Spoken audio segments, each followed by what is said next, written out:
This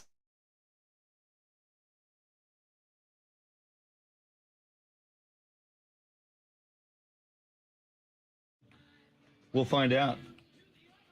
That may have fixed the problem. All right. We'll work on that audio issue. Here we go. now, Chris Duel. Ah, yes. What a glorious night. A little bit of a frightening night for Cowboys fans, as I saw what the Eagles and the Giants did last night in round one of the draft. Welcome in on this Football Friday, this NFL Draft Christmas Day after Friday. We are all over the NFL Draft. We are all over America's team, the Dallas Cowboys. We care about the Houston Texans. They're my second favorite team. We'll talk Texans. We'll talk everybody. We got two great guests to talk football today. Maybe two of our favorite go-to football guys every Friday. Coach A, Paul Alexander. He is our football Sherpa, our football guru. We climb to the mountaintop of Mount Landry to sit at his feet as he imparts wisdom and football enlightenment upon us. That's going to happen in less than an hour. And in less than 2 hours, our good friend from the Pro Football Hall of Fame, James Allen, the only person we personally know on this earth who has a taco named after them by a major taco chain in the world. I mean, other people have had tacos named after them. Do you know them personally? We know James Allen, and so do you, because he's a friend of the show.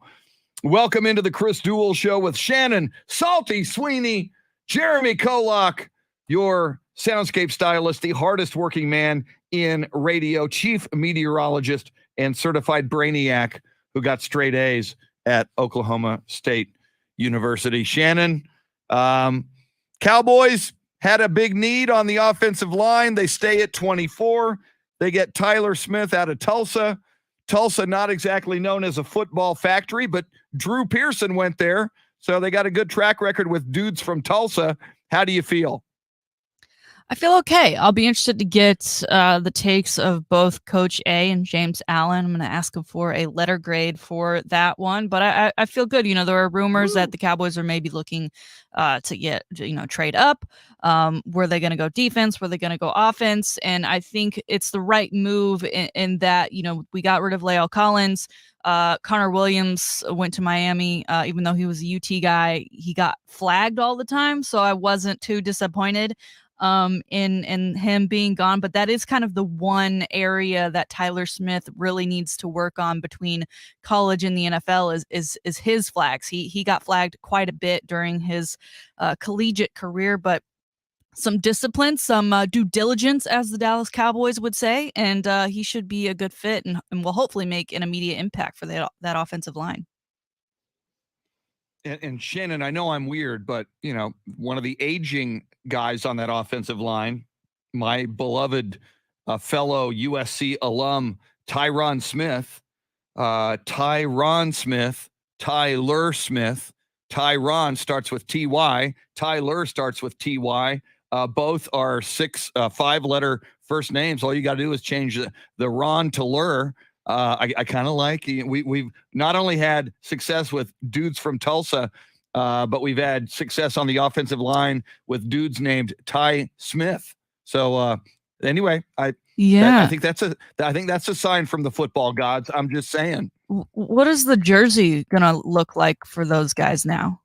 Because usually, if you have the same last name, right, they put the first initial T, but they're both.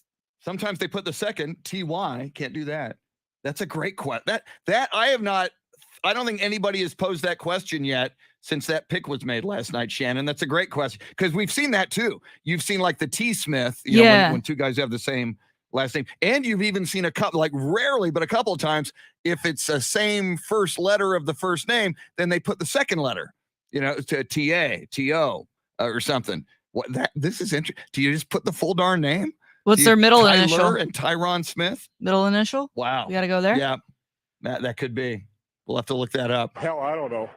That's nice. I like that a lot. Jeremy KOLOK, sir, huge Cowboys fan, and you are even though you're a San Antonian, you spent a lot of time in Oklahoma. I know Tulsa is not Oklahoma State, Stillwater, but and I did play a number of times at the Tulsa Comedy Club, not far from Oral Roberts University in Tulsa, way back in the day.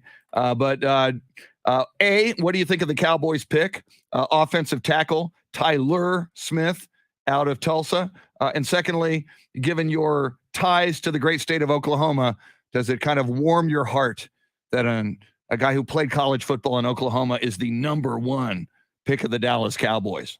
I think it was a good pick. I think he, the analysis I saw, he seems to be like a lot of raw talent, like really powerful, really strong, but still has some penalty issues and stuff like that could be polished potentially.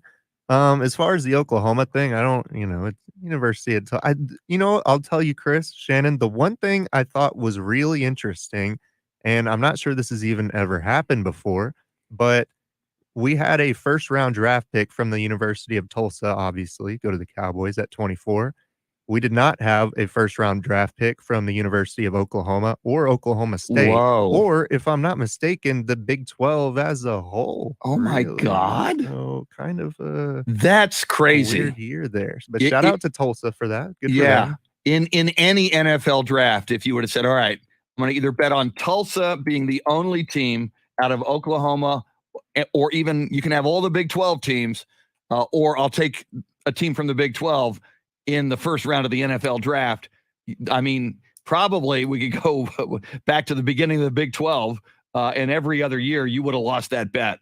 Wow, Jeremy, that's a big, crazy stat. Shannon, another big stat from last night, the most wide receivers taken in the first 20 picks of any NFL draft. I think that signals two things. One, as we already know, it's a passing league and wide receivers are valuable. But I also think, and again, I will get into it, maybe the biggest marquee acquisition of the night in that draft night, maybe it wasn't Trayvon Walker going number one to the Jacksonville Jaguars. Maybe it wasn't Aiden Hutchinson going to where football players go to die, the Detroit Lions. Maybe it was what the Philadelphia Eagles did, acquiring A.J. Brown from Tennessee, who is not an unknown. We already know he's a prolific, dynamic, explosive wide receiver. But back to that statistic, Shannon, most wide receivers ever in the top 20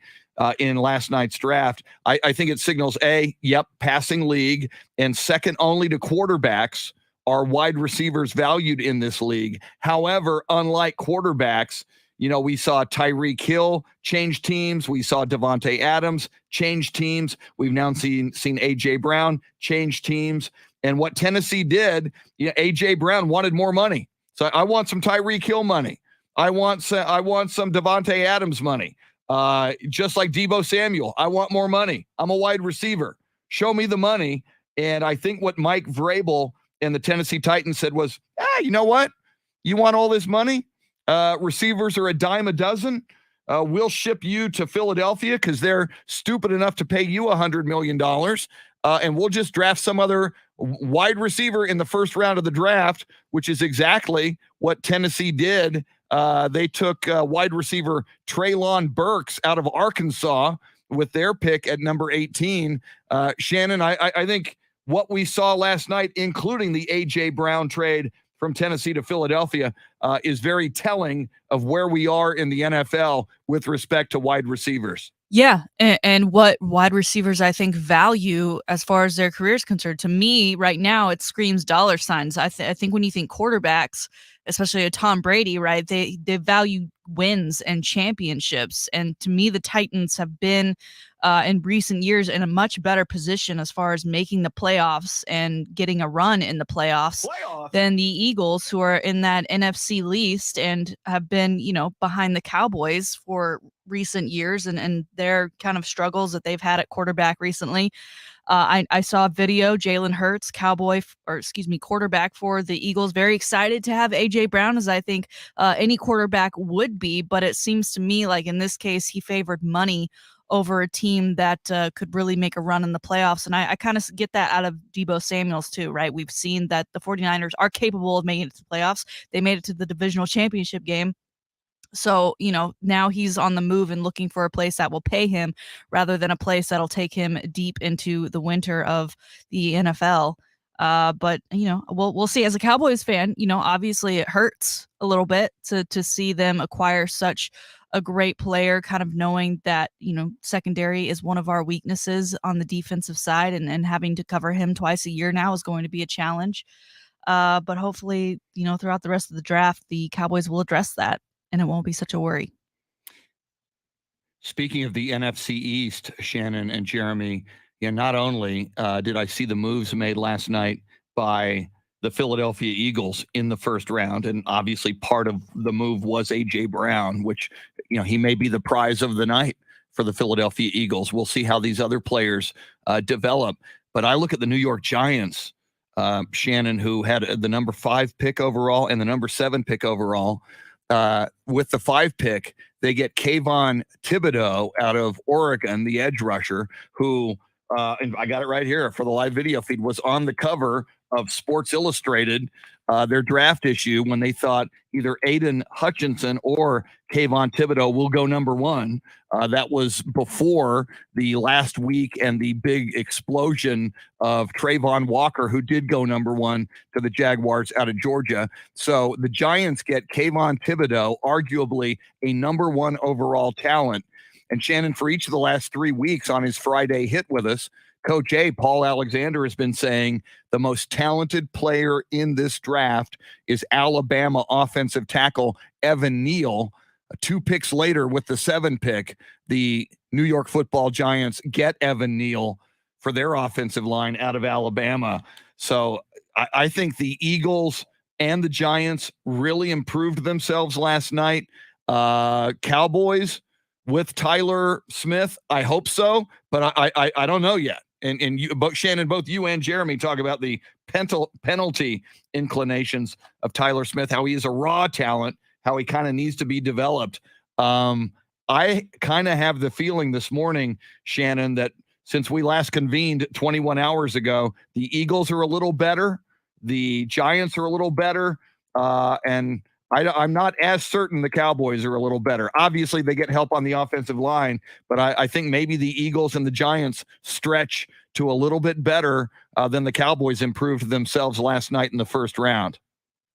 I would agree, just looking at it from the draft picks alone, but with how much further the Cowboys were already ahead, I still feel like we are winning the race a little bit here. There's plenty of draft left to go, so those grades could definitely end up changing. Interesting for the Giants with that pick, it kind of solidifies their investment that they have right now in Daniel Jones as their quarterback for the future. And if there's no clear improvement, they could be back in that quarterback market once again. So obviously they're hoping that offensive tackle Evan Neal, a guy out of Alabama. I mean, we've seen Alabama. Those guys are huge compared to the rest of the college football world. You would hope that he would make an immediate impact and be a guy that Daniel Jones and company can rely on very quickly. But again, I as a Cowboys fan, I feel okay this morning. I feel all right. I'm not disappointed. It's a weird draft, right? Where there weren't any like huge names where they were going to be a superstar wherever they go. The cameras were going to follow. So I'm okay with where we are right now. They still have time to disappoint. Don't get me wrong. It's Cowboys. Yeah. Well, and I'll know a lot more about how I feel at the top of the hour. No better Dallas Cowboys historian and modern day analyst than Coach A, Paul Alexander. We will talk Cowboys, everything we just talked about with the Eagles and the Giants and the overall draft, coming up at the top of the hour with Coach A, Paul Alexander. And coming up, not only the high five play of the day, and oh, by the way, we'll be all over the NFL draft all morning. We'll be all over the NBA playoffs. More teams punched their tickets All three of them last night punched their tickets to the next round of the playoffs. We'll get into that. Astros do win 3 out of 4 at Texas by winning yesterday. We'll get into that. But something weird just happened on the live video feed.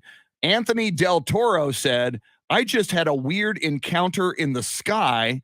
And then Jeremy wrote him back and said, "I definitely saw what you're talking about."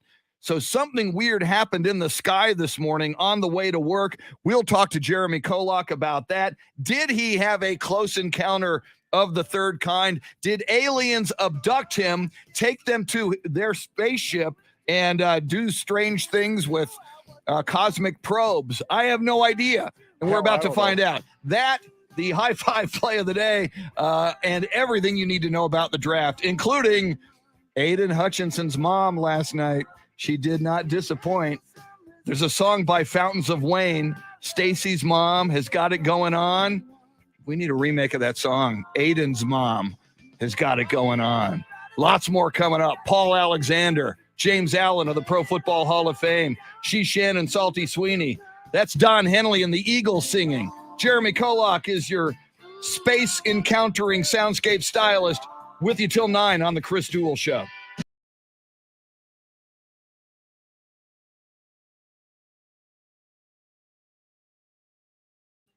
Eagles on the way out.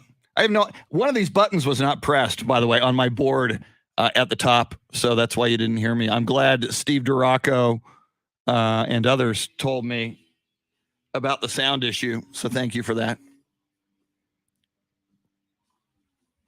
Steve Duraco says Cowboys get their guy. I need a little more ice. Ice, baby. And I need a little more coffee. Lucinda Sullivan, in honor of our coffee goddess. Robert says Kenny Pickett to the Steelers. Yeah, and so many people had that Liberty quarterback going before him. Interesting. Jesse Bratton coming in here with Yankees talk. Wow, look at that. And we're going to learn more from Jeremy about what he and Anthony Del Toro saw in the sky. Jeremy thought we were being attacked, which, given what Russia's up to lately, when you do see something in the sky, be ready. Ralph Balderas, good morning, sir. Guzzling my last sips of coffee to infuse myself with caffeine and going to get more.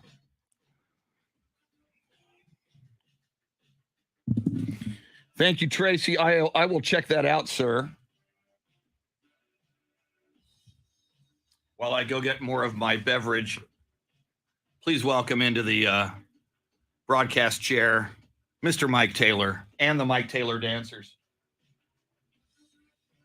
You know him, you love him. You can't get enough of him. And that's why we give you some of him here on this show in the morning.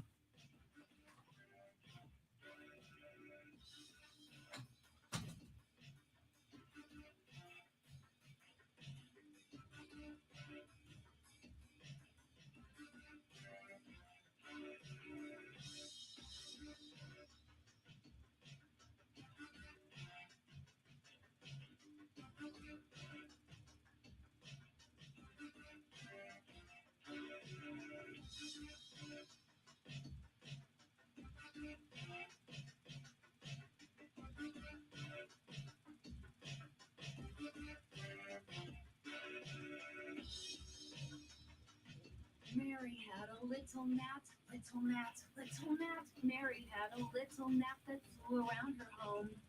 Everywhere a Zevo glows, Zevo glows, Zevo glows, and everywhere a Zevo glows, the gnat was sure to go. Zevo traps use blue and UV light, not odors or chemical insecticides, to attract and trap flying insects. Just plug it in and trap bugs around the clock. Zevo, people friendly, bug deadly. Now at a store near you.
Thank you, Mike Taylor.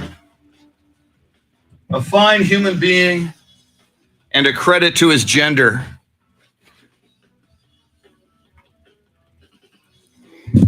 Yeah, good point, Ralph. I've been talking about that since like the 70s. And there was actually a book by Whitley Strieber called War Day. It's fictional, but Russia launched a nuclear strike. At that time, it was the Soviet Union. It was from the 80s. And the town they chose to take out because of all of its military installations. And oh, by the way, now it's also the headquarters of the Defense Intelligence Agency, was San Antonio, Texas. It was an amazing read. And it's like America in the aftermath of a nuclear strike. So odds are against it, but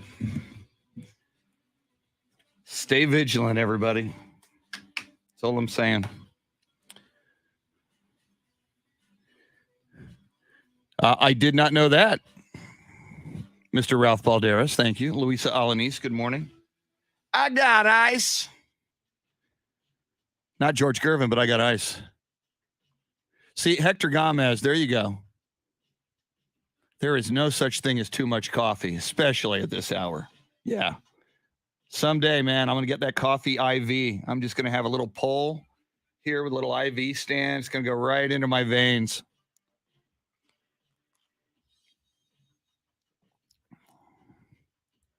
Yeah, Tracy, I would not be surprised, and you see it, if security is heightened right now.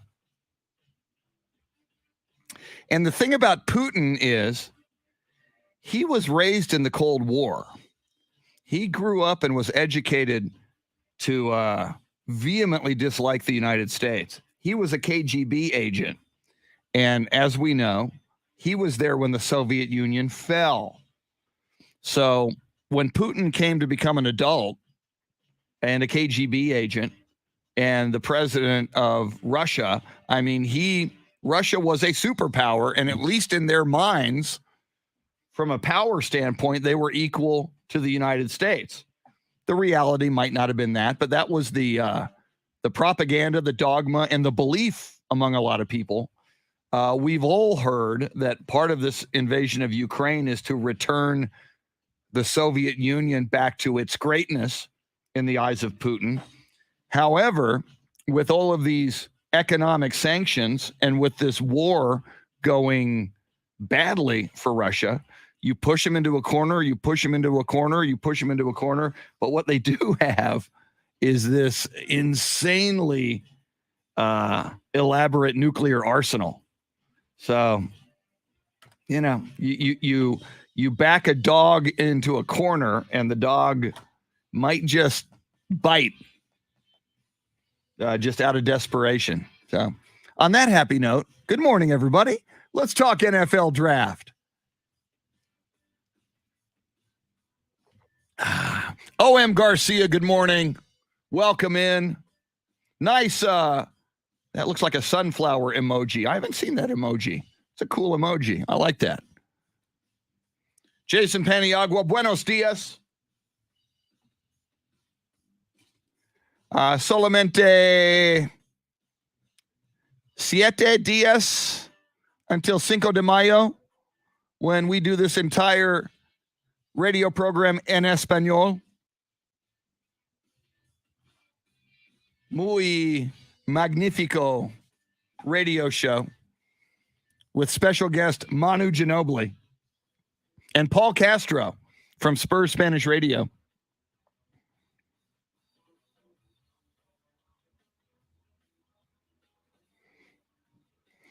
Yeah, just I'll put that up for a moment and people can go read. Yeah, don't we spend more than the next 9 countries combined? Something like that. Yeah. Oh, and now, I mean, and I support it. All of the military aid we're giving to Ukraine. You know, now I heard this morning listening on the way in, this is beginning to deplete our military supplies, ammunition, infrastructure, you know, things we need. So there'll be more military spending just to replace what we're providing for Ukraine. So if you own military defense stocks, defense industry stocks, Raytheon, General Dynamics, that might be good. All right, back to sports talk. Woo! Did your mom get back?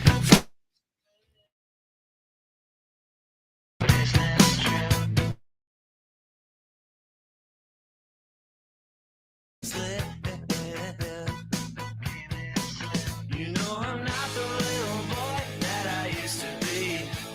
I'm all grown up now. Hey, Stacey's mom has got it going on. She's all and I've waited for so long. Stacey, can't you see? Aiden's mom has got it going on.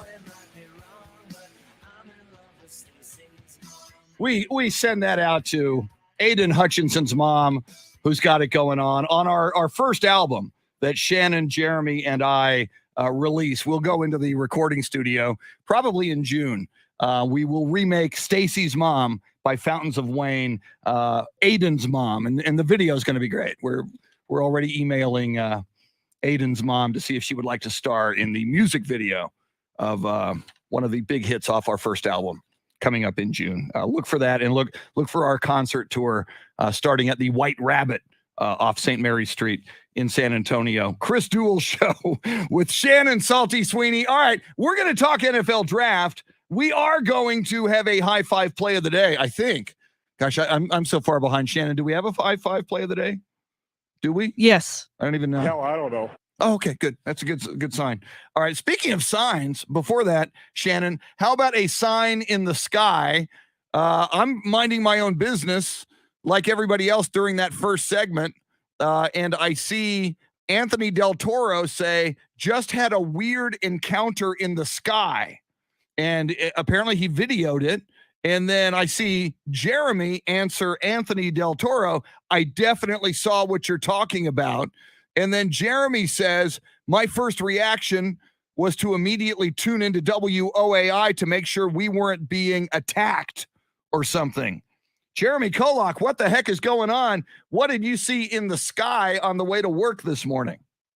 Well, Chris, well, first of all, I mean, obviously, as you know, News Radio 1200 WAI has news and traffic, every 15 minutes. So that's where I my first reaction when I see something that frightens me a little bit is to check in with them, see if they have anything to tell me, because if they don't, then things are probably fine. But I'm driving in, Chris, and I guess obviously, as y'all know, it is still pitch black when we are driving into our studios. And in the sky, I guess it's a little cloudy, but there's this bright, it's lightning like glow, like quick flash in the sky, but it's definitely not lightning. Ooh. I don't think it was lightning. And it happened multiple times, and I don't know if y'all have ever seen the TV show Chernobyl, but it looked like the scenes from Chernobyl. I mean, maybe you've seen videos from the actual Chernobyl, but the TV show was much more dramatic, and it looked like something unnatural. So, yeah, I mean, my first thought was maybe Vladimir Putin had finally done it over there. I was a little worried because, Shannon, the reason I was worried is because this light was happening in the direction of the city of San Antonio toward downtown. Wow. So it looked like it was right over the city. So where were you approximately? 281? Where were you when you saw 281. this? 281, like near Stone Oak Parkway? Yeah, I was pretty close here. I was running a little late today. It was a late night last night, but I wouldn't have seen that if I wasn't running a little late. So unexplained, Chris. I don't know. Now I wonder, as you were looking toward the city, I live not far from Fort Sam Houston, which certainly is inside Loop 410, obviously, not that far from downtown. Sometimes at night, I can hear munitions, even before where we are today with this conflict in Ukraine. I can hear, explosions at night sometimes. I think there's, munitions going off. But man, oh man, Jeremy, how many times would you say you saw the flashes in the sky? More than once, but about how How many? I saw it exactly 3 times. Maybe 3. Anthony saw it more times, and he can enlighten us in the live video chat because, My goodness. like I said, unexplained, Chris. Shannon, I don't know if anybody in Austin is talking about this phenomenon, but it's all the talk here apparently this morning. We will keep an eye on social media. Shannon, what do you think? Were aliens coming for Jeremy? Because we know he's chief meteorologist, soundscape stylist. He has an affinity for Elvis. It could have been Elvis returning on his UFO to pick up Jeremy and take him back to the planet Lovetron. That is extensive. I am a big and believer of pics or it didn't happen. So I think we said someone got a video or something because I'm interested in seeing this now because Anthony, we got to look at that. Normal skies for me this morning coming into work. Okay, Anthony, check this out. And we're going to get to the high five play of the day, I promise, and more on the NFL draft. But this is crazy. Anthony says on the live video feed, I was in Poteet at the time, and the lights went further south. Now, that's the crazy, and that kills my theory. My theory was maybe something being tested at Fort Sam Houston. Poteet, Texas, obviously, home of the Strawberry Festival, south of San Antonio. Anthony's in Poteet, and he saw the lights in the sky further south than Poteet. Man, oh man, the plot thickens. That is wild. All right. We will keep an eye on social media and video and see other reports, and we'll see if we can pull up the video. Anthony, I haven't had a chance to look yet. Apparently sent me a video. I'll look at that as we take the break. But what a weird little segue on the show. Let's get back to the NFL draft after the high five play of the day, which is appropriately sponsored by High Five, 2 locations in the Austin area.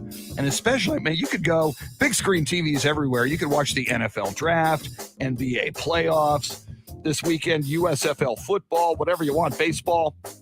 Great food, great drinks, food specials, drink specials, games, axe throwing, laser tag, bowling, all kinds of games you can play. It's a mecca of fun for adults, and it's even kid-friendly as well. High Five, 2 locations in the Austin area.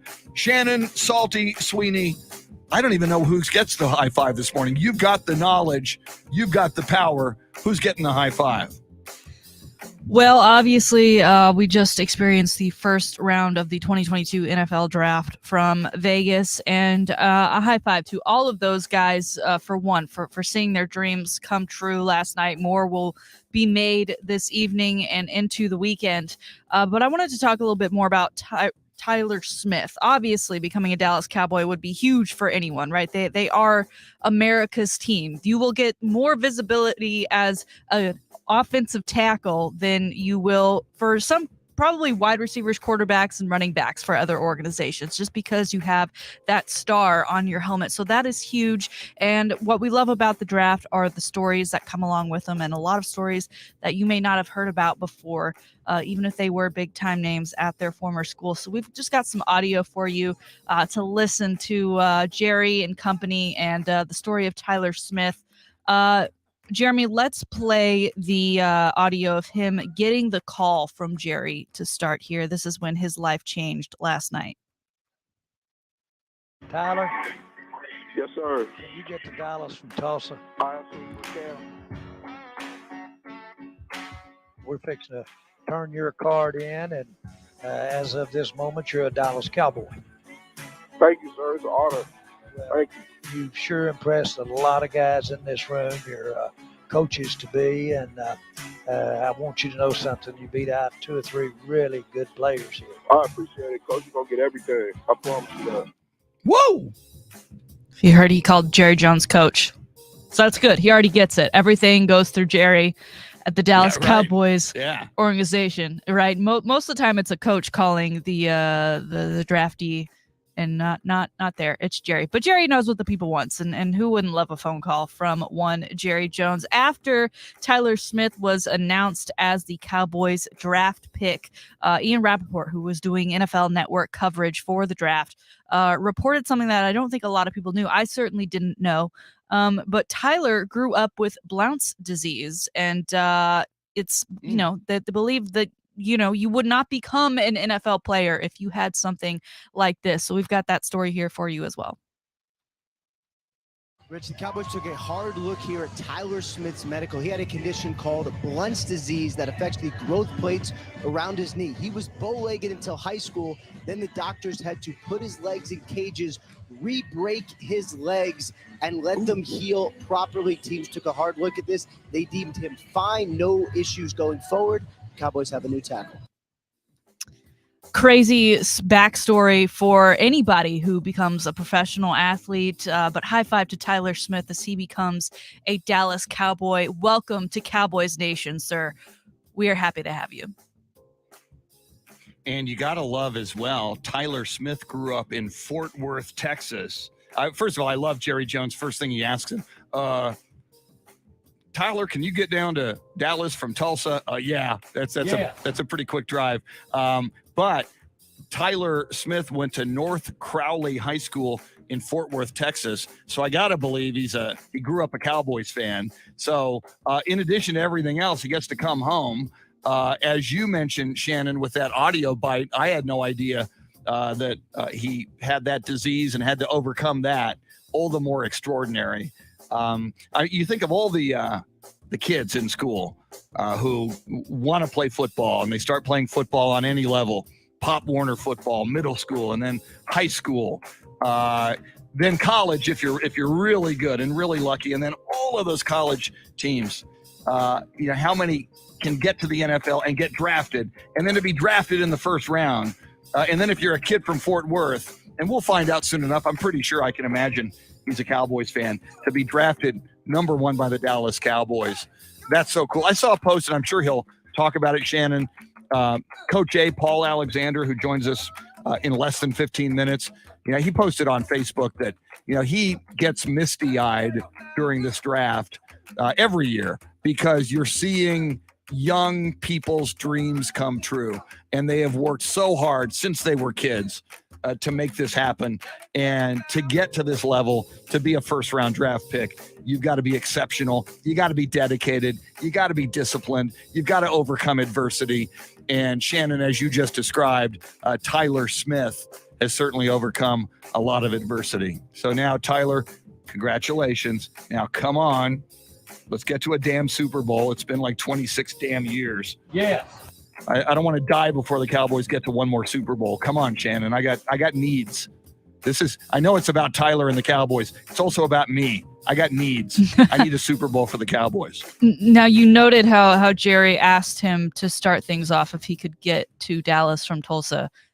Is Jerry not sending? Do we only send the chopper or the private jet for the quarterbacks and wide receivers? Does he really have to drive? Does he have to get a plane ticket? Because I'm expecting here within the next hours we get kind of the money shot of the first round draft pick arrives at the airport and makes his way over to the Star or AT&T Stadium for the first time as a Dallas Cowboy.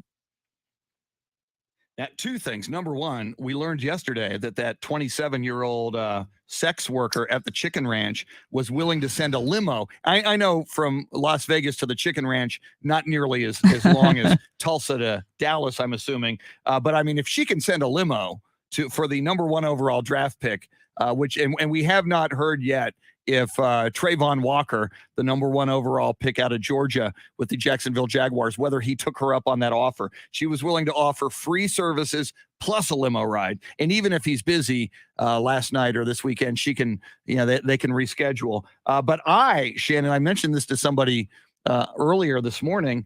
I used to work at the Tulsa Comedy Club back when I was a stand-up comedian.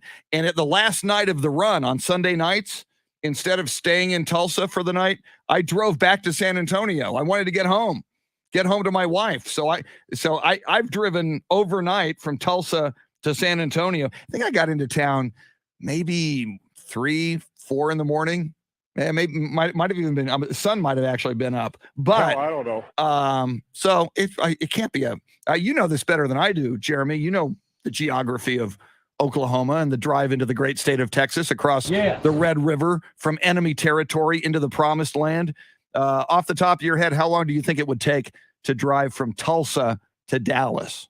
It would take him about 3.5, 4 hours. That's probably. nothing. Yeah, it's not bad at all. It's not bad. It's about halfway to here, which is like 8 or 9 hours, depending on how many stops you make and whatnot. And he's going to be a rich man now. He could Uber. He could say, "Hey man, I need an Uber ride to Dallas. That's 3.5 hours. Yeah, you're going to make a lot of money on this Uber ride, man. Let's go." Yeah. Well, he'll probably make a lot of money just on social media endorsements, because ever since his announcement, he's already gained about 6,000 followers on his Instagram. And interesting, we talked about his name being Tyler Smith. There's already Tyrone Smith on that offensive line. How are they going to do the back of the jerseys? His nickname, apparently, Mr. Tyler Smith, is T Sizzle. Mm-hmm. Is that what we call him now? Twitter handle as well. Is that how Sizzle. we got to go by that? Maybe, yeah. That's what he has. I'm looking at his Twitter account right now, and by the way, it is at TEE _sizzle and then an underscore, which I think is weird. He needs to kind of work on his Twitter spelling. You should see his Instagram. Oh my God, he is at 7,249 followers on Twitter. For the moment, this will probably change before the show's over, Shannon. For the moment, I have more Twitter followers than Tyler Smith. That won't last. Probably before sunset. He'll probably surpass you me. tweet that, and So, it becomes a good on cold you. take in a couple hours. Yeah, right. Yeah, It's a moment in that didn't time. age well, I got more Twitter followers than Tyler's. No, you don't. Chris, you got to hurry up. You got to think of something really good to tweet. I here know. within the next few hours to keep a step ahead of them. Maybe I'll find some video of the lights in the sky over South Texas this morning that Jeremy KOLOK saw that I'm theorizing could have been Elvis in a UFO from the planet Lovetron, which, and credit to, I think it was Jason Paniagua. Remember, Daryl Dawkins, the former big man, Chocolate Thunder of the Philadelphia 76ers, said he was from the planet Lovetron. That goes back to the early 1980s. All right, coming up. Oh, my goodness, Shannon, nobody better than our two guests this morning to talk about the NFL draft a little later, about an hour. James Allen of the Pro Football Hall of Fame. But next, our football guru, Paul Alexander. Shannon, are you ready for Coach A's take on the draft? Yes, absolutely. 1,000%. Let's bring it. Beautiful. Can you imagine if she would have said no? Actually, not yet. Can we wait? I need to do a little more research and be better prepared. All right. We love him. He just oozes football knowledge and passion.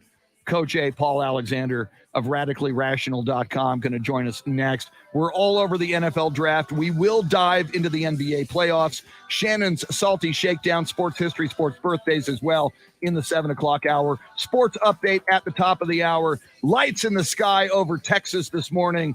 You're listening to The Chris Duel Show. I'm in love with Stacey's mom.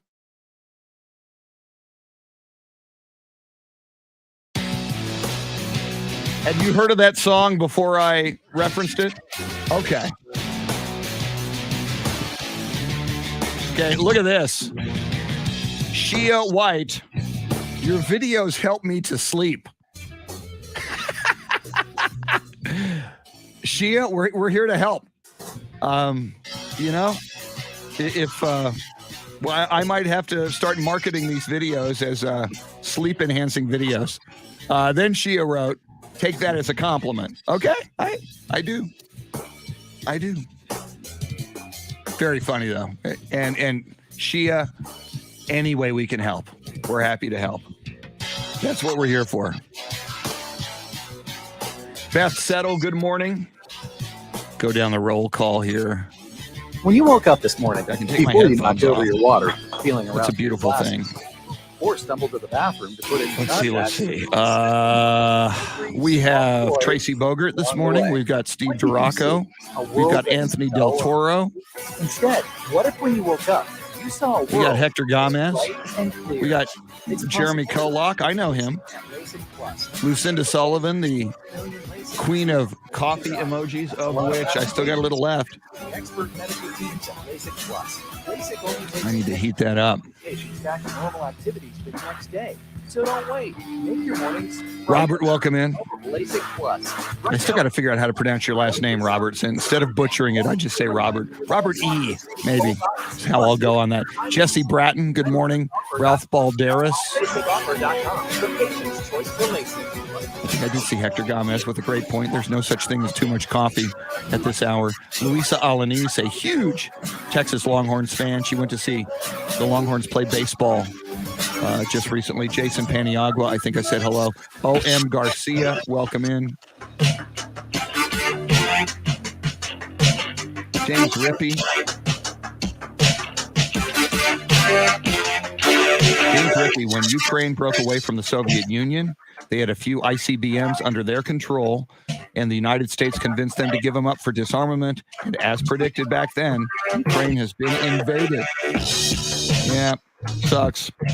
And Shia White, welcome. Our videos help Shia to sleep.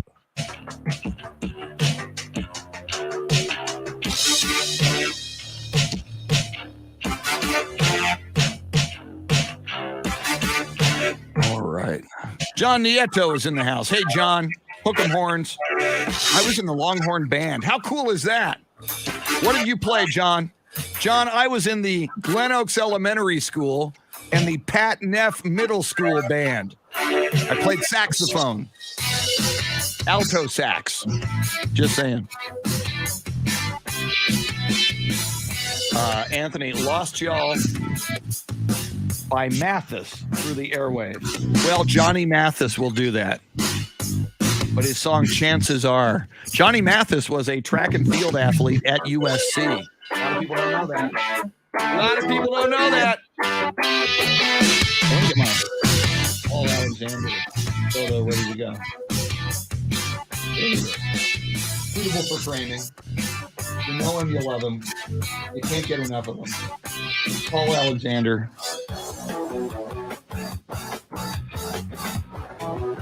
All right, I am going to heat up my coffee because I had some dreams. They were clouds in my coffee, and you're so vain. You probably think this song is about you. You're so vain. You probably think this song is about you, don't you? Don't you? Then you flew your Learjet up to Nova Scotia to see the total eclipse of the sun. Come on! Yeah, let's go marching one by one. New. But mom's got diva when they come, hurrah, hurrah. We used to spray and rush away, But Ziva let to stay and play. since it won't fog up the room. But the bugs will still meet their doom. Boom, boom, boom. Beat bugs with Zevo. It uses essential oils that attack bugs' biological systems. Plus, it's safe for use around people and pets when used as directed. Zevo. People friendly. Bug deadly. Now at a store near you.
Woo!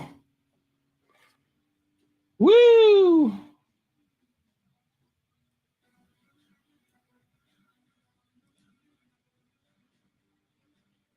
Let's see here. Comments. Trumpet. John Nieto played trumpet in the Longhorn Band. Way cool, man. Never knew that.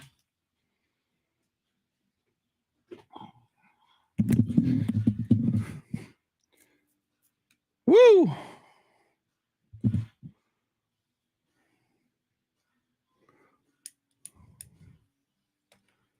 Take a look here, see what else is going on in the world. Oh, there's, okay. See, I did not see the video. Now, Anthony sent me the video. See if I can. See, is there audio with that video? I'm looking for audio. Anthony, here we go. I'm not hearing audio for some reason. Let me see if, oh, okay, hang on. Unmute site.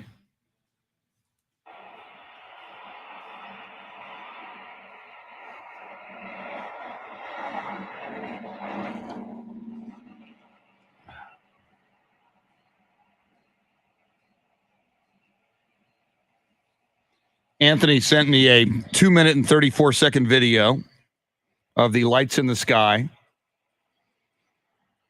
south of Poteet from where he was. Jeremy saw them from north of San Antonio. There's another light. There it is.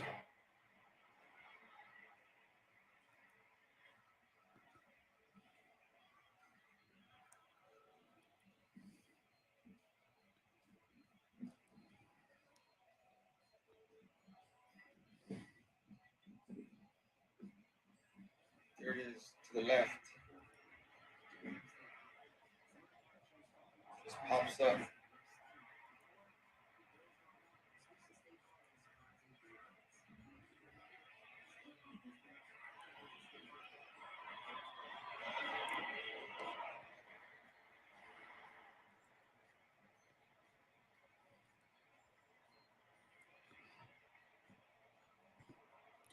There's This is weird. he just said this is weird.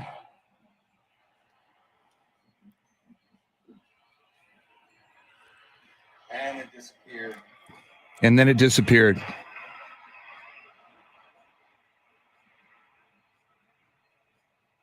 They both disappeared. You could barely see them. My goodness.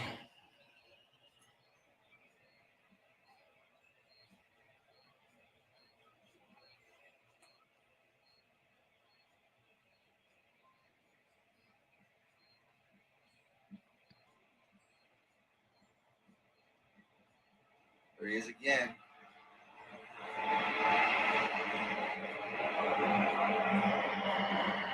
And they're gone. Wow.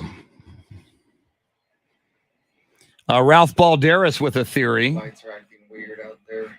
SpaceX may be doing night launches, but I mean, that was that just kept, phasing in and out, though. That's what was weird about that. So, my goodness. If you're just tuning in,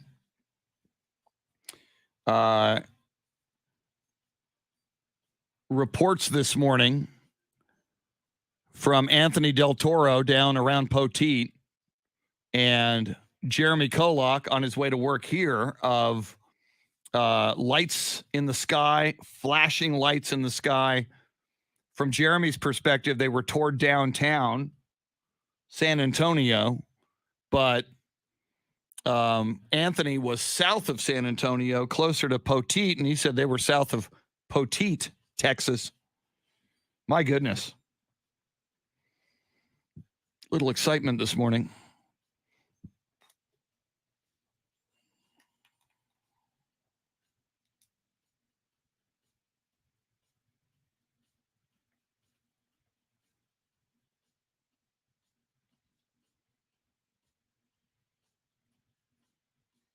Here we come.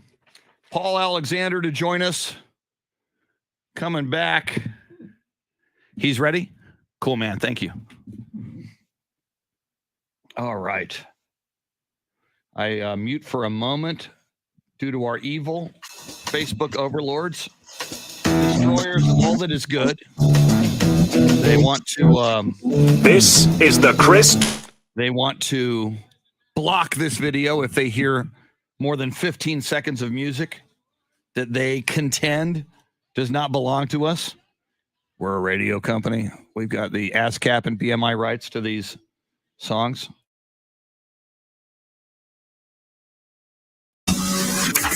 Now, Chris Duel. We react on this day after round one of the NFL draft, aka day after Christmas. But this is a football Christmas that goes multiple days. So many more presents still under our NFL draft tree. It's the Chris Duel Show with Shannon, Salty, Sweeney, and Soundscape stylist Jeremy KOLOK, who had a close encounter of the first kind on the way to work this morning, seeing lights in the sky across Texas, and other people reporting lights in the sky across Texas this morning.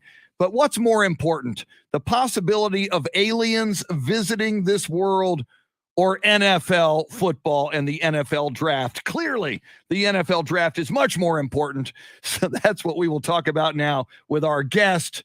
He is our football guru. He is our football go-to guy. We ascend the summit of Mount Landry to sit at his feet as he imparts football enlightenment upon us. From radicallyrational.com, the foremost Cowboys historian and analyst, the one and only Coach A, Paul Alexander. Paul, how are you doing this morning? Chris, good morning, and I'm doing great because I just turned into little kid mode on draft night. I had so much fun last night, and I thought that first round was so interesting, and there's so much to unpack. And, turning our attention immediately to the Cowboys and the Texans, before you can succeed, you have to avoid messing up. And I give both teams credit for not messing up.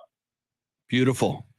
All right. Well, not messing up. Most people seem pretty happy with the Cowboys' decision to go with Tyler Smith in their 24th overall pick. A lot of people, however, noting that he was flagged a lot, and that will be something that they will have to work on him with. How do you grade this Cowboys round one? Well, I think they exhibited admirable restraint. Jera's always looking to make a move. There was no rationale for moving out of 24 in this draft. There was nothing to be gained by moving up. There was precious little to be gained by moving down. So if you're picking 24th, which is kind of no man's land, you have to see what runs go on at what positions. And we had the edge rusher run, and then we had the receiver run. So at that point, it's a no-brainer for the Cowboys at 24. You have to go offensive line. And I think Tyler Smith made a whole lot of sense. He's young and he's raw, but he's really strong. He's got a just enormous football IQ. He grew up in Fort Worth. He's a Cowboy fan. He can play left guard or left tackle. I thought the move made all the sense in the world. I'm happy with it. You mentioned, Paul, that he's a Cowboy fan. And I just try to put myself in his shoes. I saw you post something on Facebook this week, just a day or two ago. One of the many reasons why you love watching the NFL draft is you love seeing young men's dreams come true. I mean, can you imagine Tyler Smith grew up in Fort Worth, went to high school in Fort Worth, then and he probably wanted to go to TCU or Texas or, maybe a Big 12 or a bigger school, goes to Tulsa. Of course, Drew Pearson went to Tulsa. Yeah. So the Cowboys have good experience over the years with Tulsa, but he does what he can do in Tulsa, and that's become a first-round draft pick. But imagine, A, your dream comes true, you're a first-round draft pick. B, you get to go home to the Metroplex, and C, you get to play for your boyhood favorite team, the Dallas Cowboys. How cool is all that? It's very cool. And he talks a lot about his work ethic. And I mean, the kid is saying all the right things, and I'm not doubting his sincerity at all. And the other thing I like about him, Chris, is that he went to college as a defensive lineman. And those people tend to be nasty. And he's been converted to an offensive lineman, and I like that background a lot.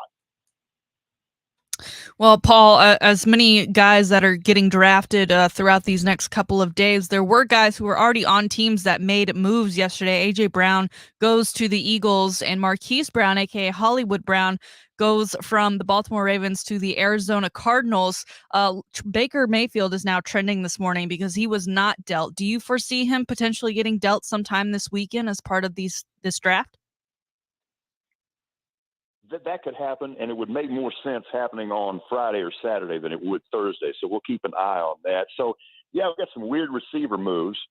First of all, the Cardinals now in full kiss-up mode to Kyler Murray. I just don't think that's the way to go right there. And it's kind of funny what the Titans did. You know, they lose A.J. Brown, but then they draft a guy in Treylon Burks who reminds me of A.J. Brown. So I think they kind of broke even there.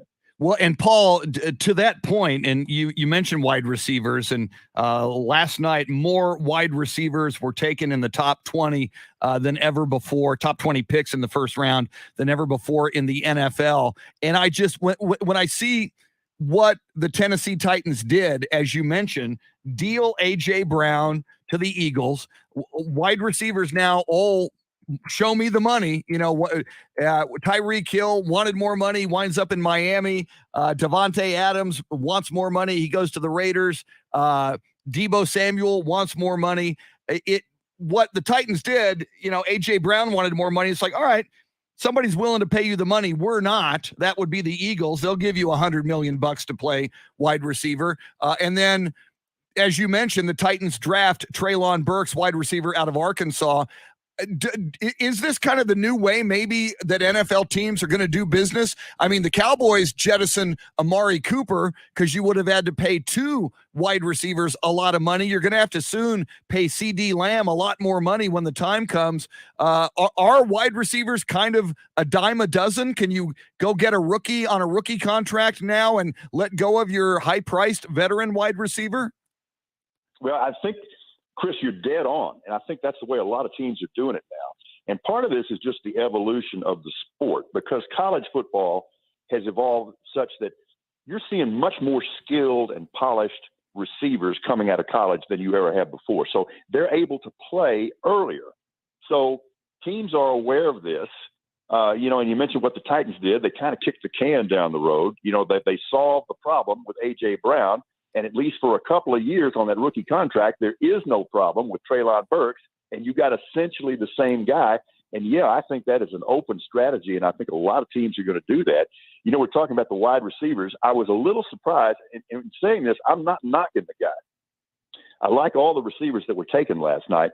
I was a little surprised that Drake London was the first one. And again, it sounds like I'm taking a shot, and I'm not, but he's kind of a basketball player at this point. He's an incredible offensive rebounder, but he's really not a real great route runner at this point.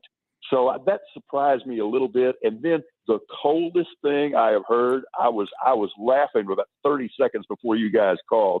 I'm looking at all these draft analysis and all these websites and stuff like that.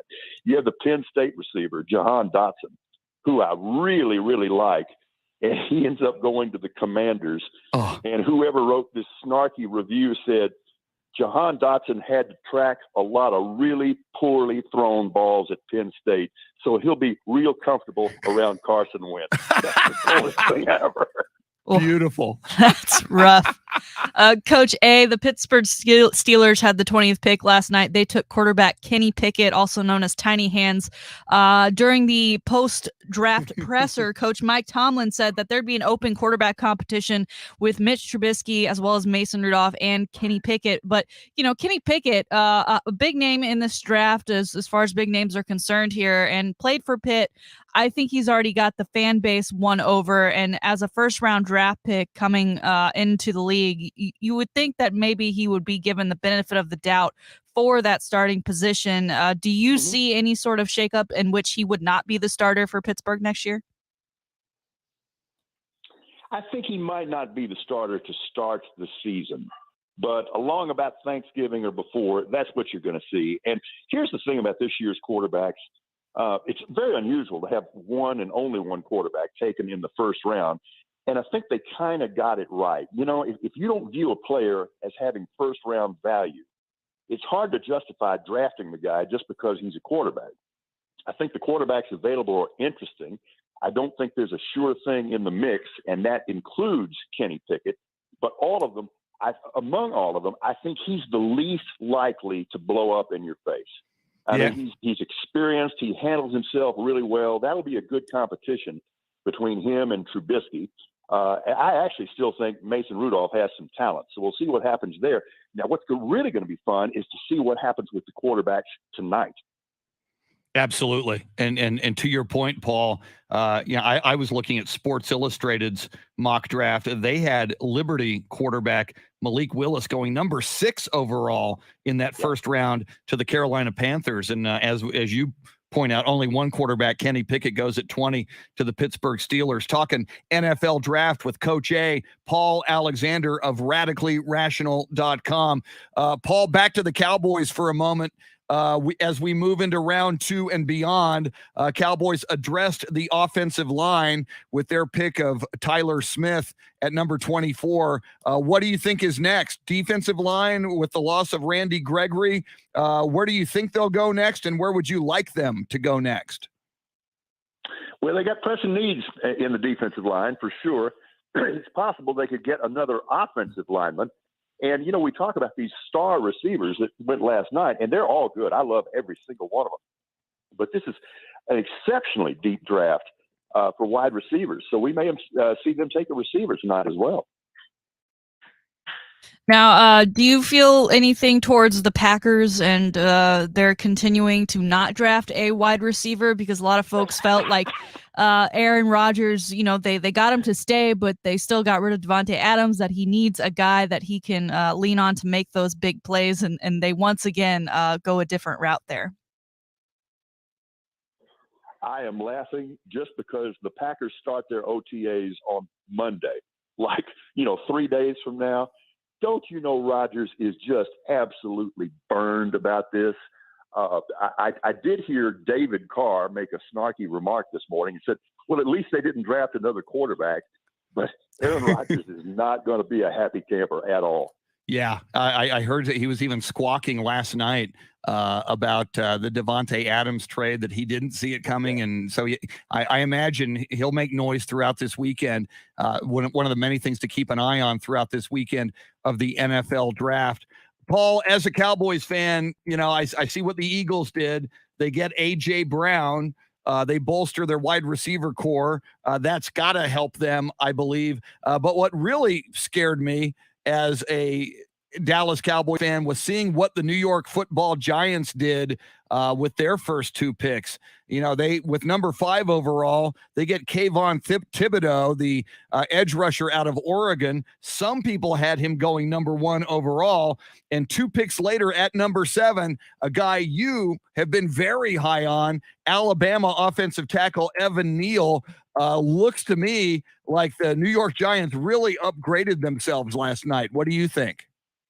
Yeah, I'm doing it exactly the same way, Chris. I mean, right now, as we sit here on April 29th, the Cowboy roster is not as good as it was a year ago. And the Eagle roster is going to be way better than it was a year ago. And the Giants roster is going to be way better than it was a year ago. So, yeah, I think that would be a source of concern.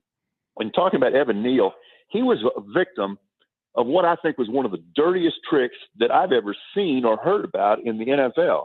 Evan Neal, I'm open about this. I considered Evan Neal to be the best football player in the draft, period, regardless of position. Well, somebody floated a rumor a couple of days ago that he had some undisclosed medical issues and that he'd been called back to the combine because a lot of teams were going south on him because they were worried about, an undisclosed medical issue. Turned out to be just total baloney and malarkey. And you're talking about a kid's future and his financial future and where he ends up playing, and it impacts his family. And, of course, the reason somebody did that is they were hoping that a lot of teams who had a high pick would pass on him so they could get him later. That stinks. Coach A, the NFL schedule will drop May 12th. Some Evan Neal, though.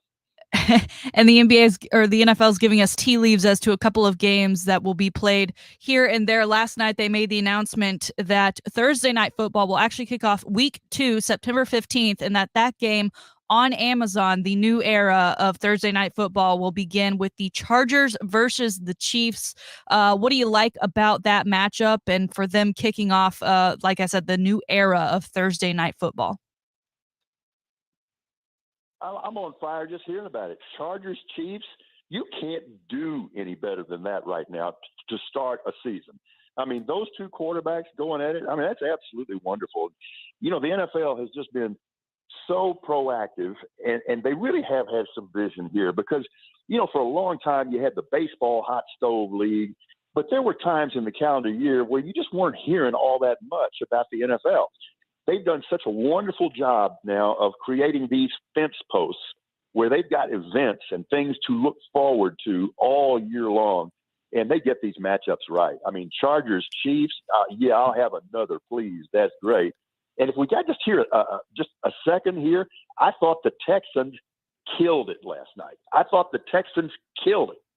All right, now let's talk a little bit about the Texans, Paul, as we talk NFL draft with Paul Alexander from RadicallyRational.com. Texans get LSU cornerback Derek Stingley Jr. with the 3rd overall pick. I have heard some people say, you know, that is a feast or famine, Hall of Famer or a bust kind of a pick. At number 15 overall, the Texans take offensive guard Kenyon Green out of Texas A&M.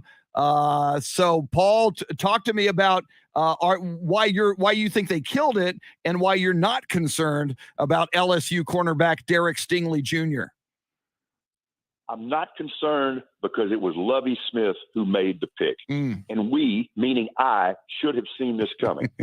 2 weeks ago, he made a statement at a press conference. He said, we really can't play defensively the way I want to play until we get absolute stud cornerbacks. And any defensive guy will tell you that. If your corners can hold up, you can do anything you want schematically with the other 9 or 8 guys, depending on how many corners you have in the game.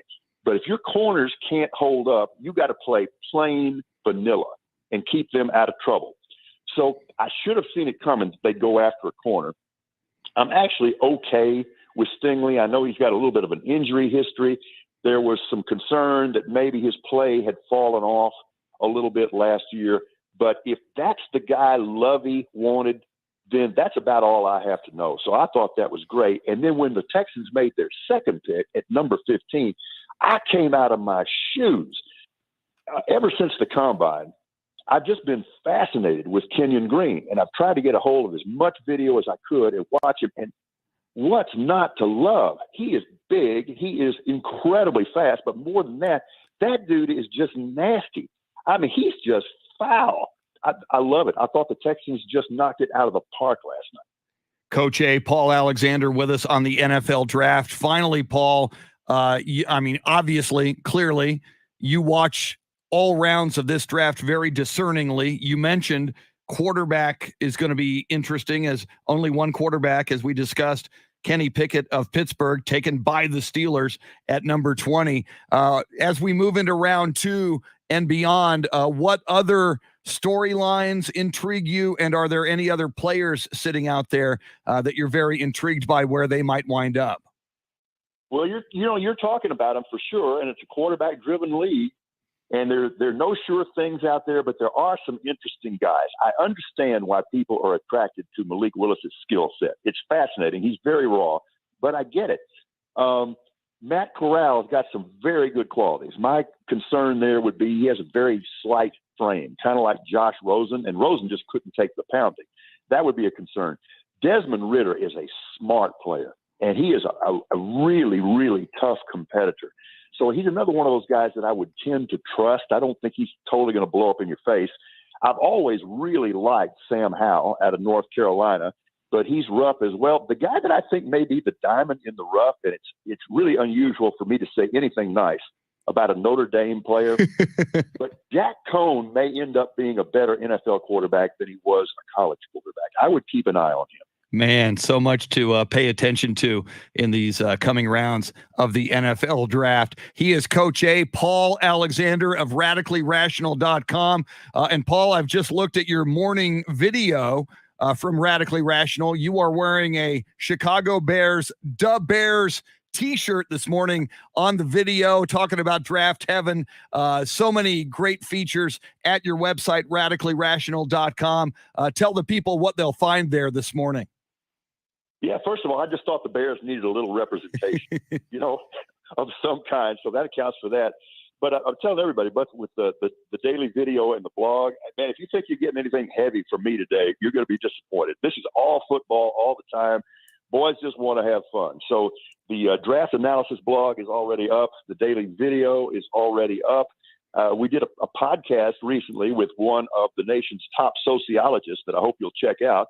It's all about why we seem so intent on giving away our unique American institutions. So that one is kind of heavy, but the stuff this morning, all football, all the time. Just a great website. So many things for you to explore and enjoy and learn from. RadicallyRational.com. Paul Alexander, first dude we wanted to talk to, obviously, about the NFL draft. Outstanding as always. Can't wait to talk again next week as we know all of the Cowboy and Texan draftees and free agent signees after the draft has come to an end. Enjoy your NFL draft weekend, Paul. Thanks so much, man.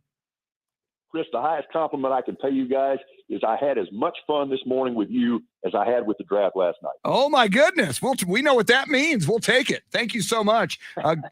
Thanks, Paul. Go check out the website, RadicallyRational.com. Coming up, Shannon's Salty Shakedown as the studio audience goes wild. This day in sports history, sports birthdays. And then at the top of the hour, we go football again with James Allen of the Pro Football Hall of Fame. How does he feel about the new Aggie going to the Houston Texans, and what else intrigues him about the NFL draft? Love talking football with James as well. That's just after 8 o'clock. She's Shannon Salty Sweeney, moments away from the Salty Shakedown. He is Jeremy KOLOK, recovering from his encounter with celestial beings this morning on the way to work. I'm Chris. I want to have a close encounter. I want to meet aliens, and they just blow me off. They never come see me. I don't know. Maybe I need to change my deodorant. Little Rolling Stones on the way out. Miss you, aliens. You're listening to the Chris Duel Show.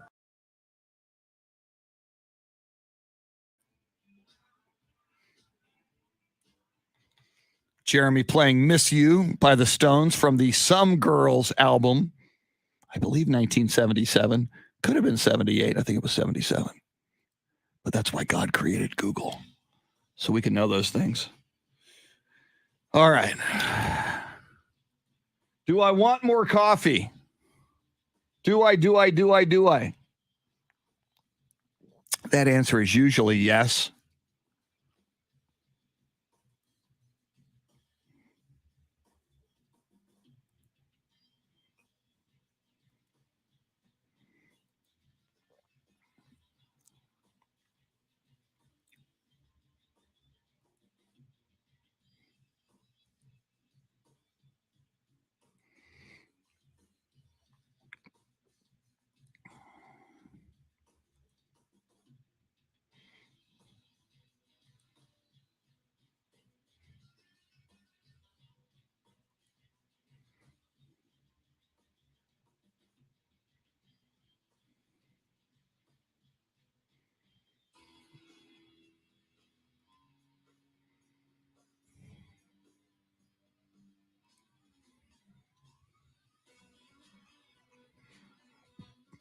All right.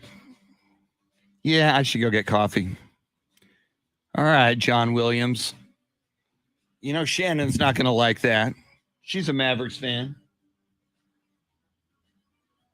I remember Jolt Cola, John Williams. Yeah, and I am not the guy you want drinking Jolt. I drink it once or twice. I'm always a little amped up. So me on Jolt, Not a good idea. All right. Do I have time? I think I do. Ladies and gentlemen, Mr. Mike Taylor sitting in for just a few moments. It's the microphone in case he has any comments. I'll be back. Yeah, I could use some more ice too. Did somebody say ice?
Thank you, Mike Taylor.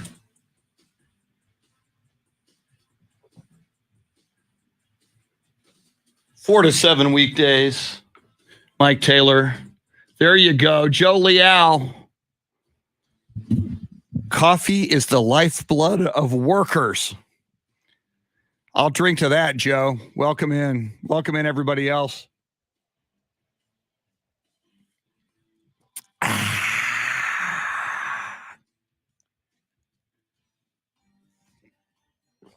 I have guzzled all my coffee. I have floated the Cody Stratotanker of coffee. HEB brand Cody, because I work in radio and I can't afford Yeti. Thank you very much. Thank you. Thank you very much. Buy that man a Cadillac. Thank you.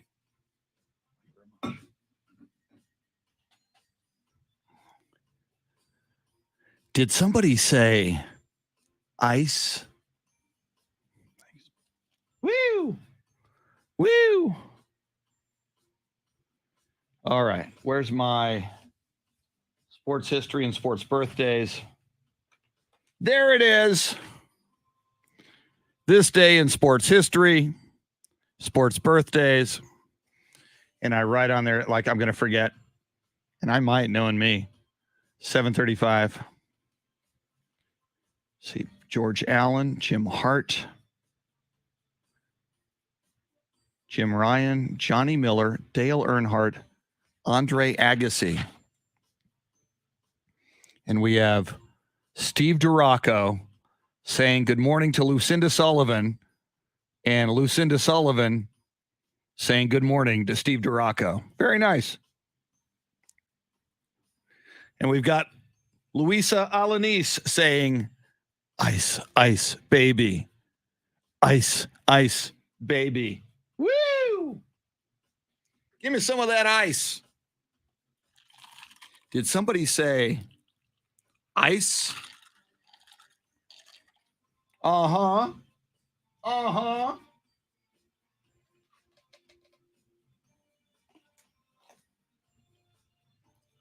That's right. I'm drinking the Gold Peak unsweetened iced tea. Unsweetened. Because bikini season is coming up and I got to work on my girlish figure. That's right. Oh, look who it is. James Allen of the Pro Football Hall of Fame. Where's my James Allen photo? James Allen will be joining us just after 8 o'clock. He wishes you a good morning. Good morning, James Allen. Thanks for coming on today. It's actually worked out well. You know, we had Don Harris on yesterday, and we normally have James on Thursday, but you know, now we can react to the draft, and we know the Texans took an Aggie in the first round. So, James, we can talk about that.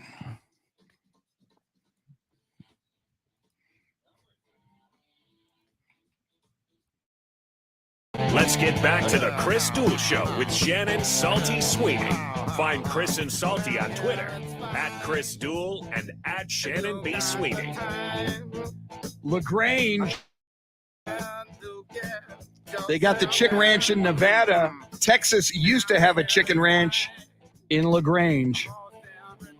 But apparently no offers to any first-round draft picks from that chicken ranch, which no longer exists. I've talked about that before on the show.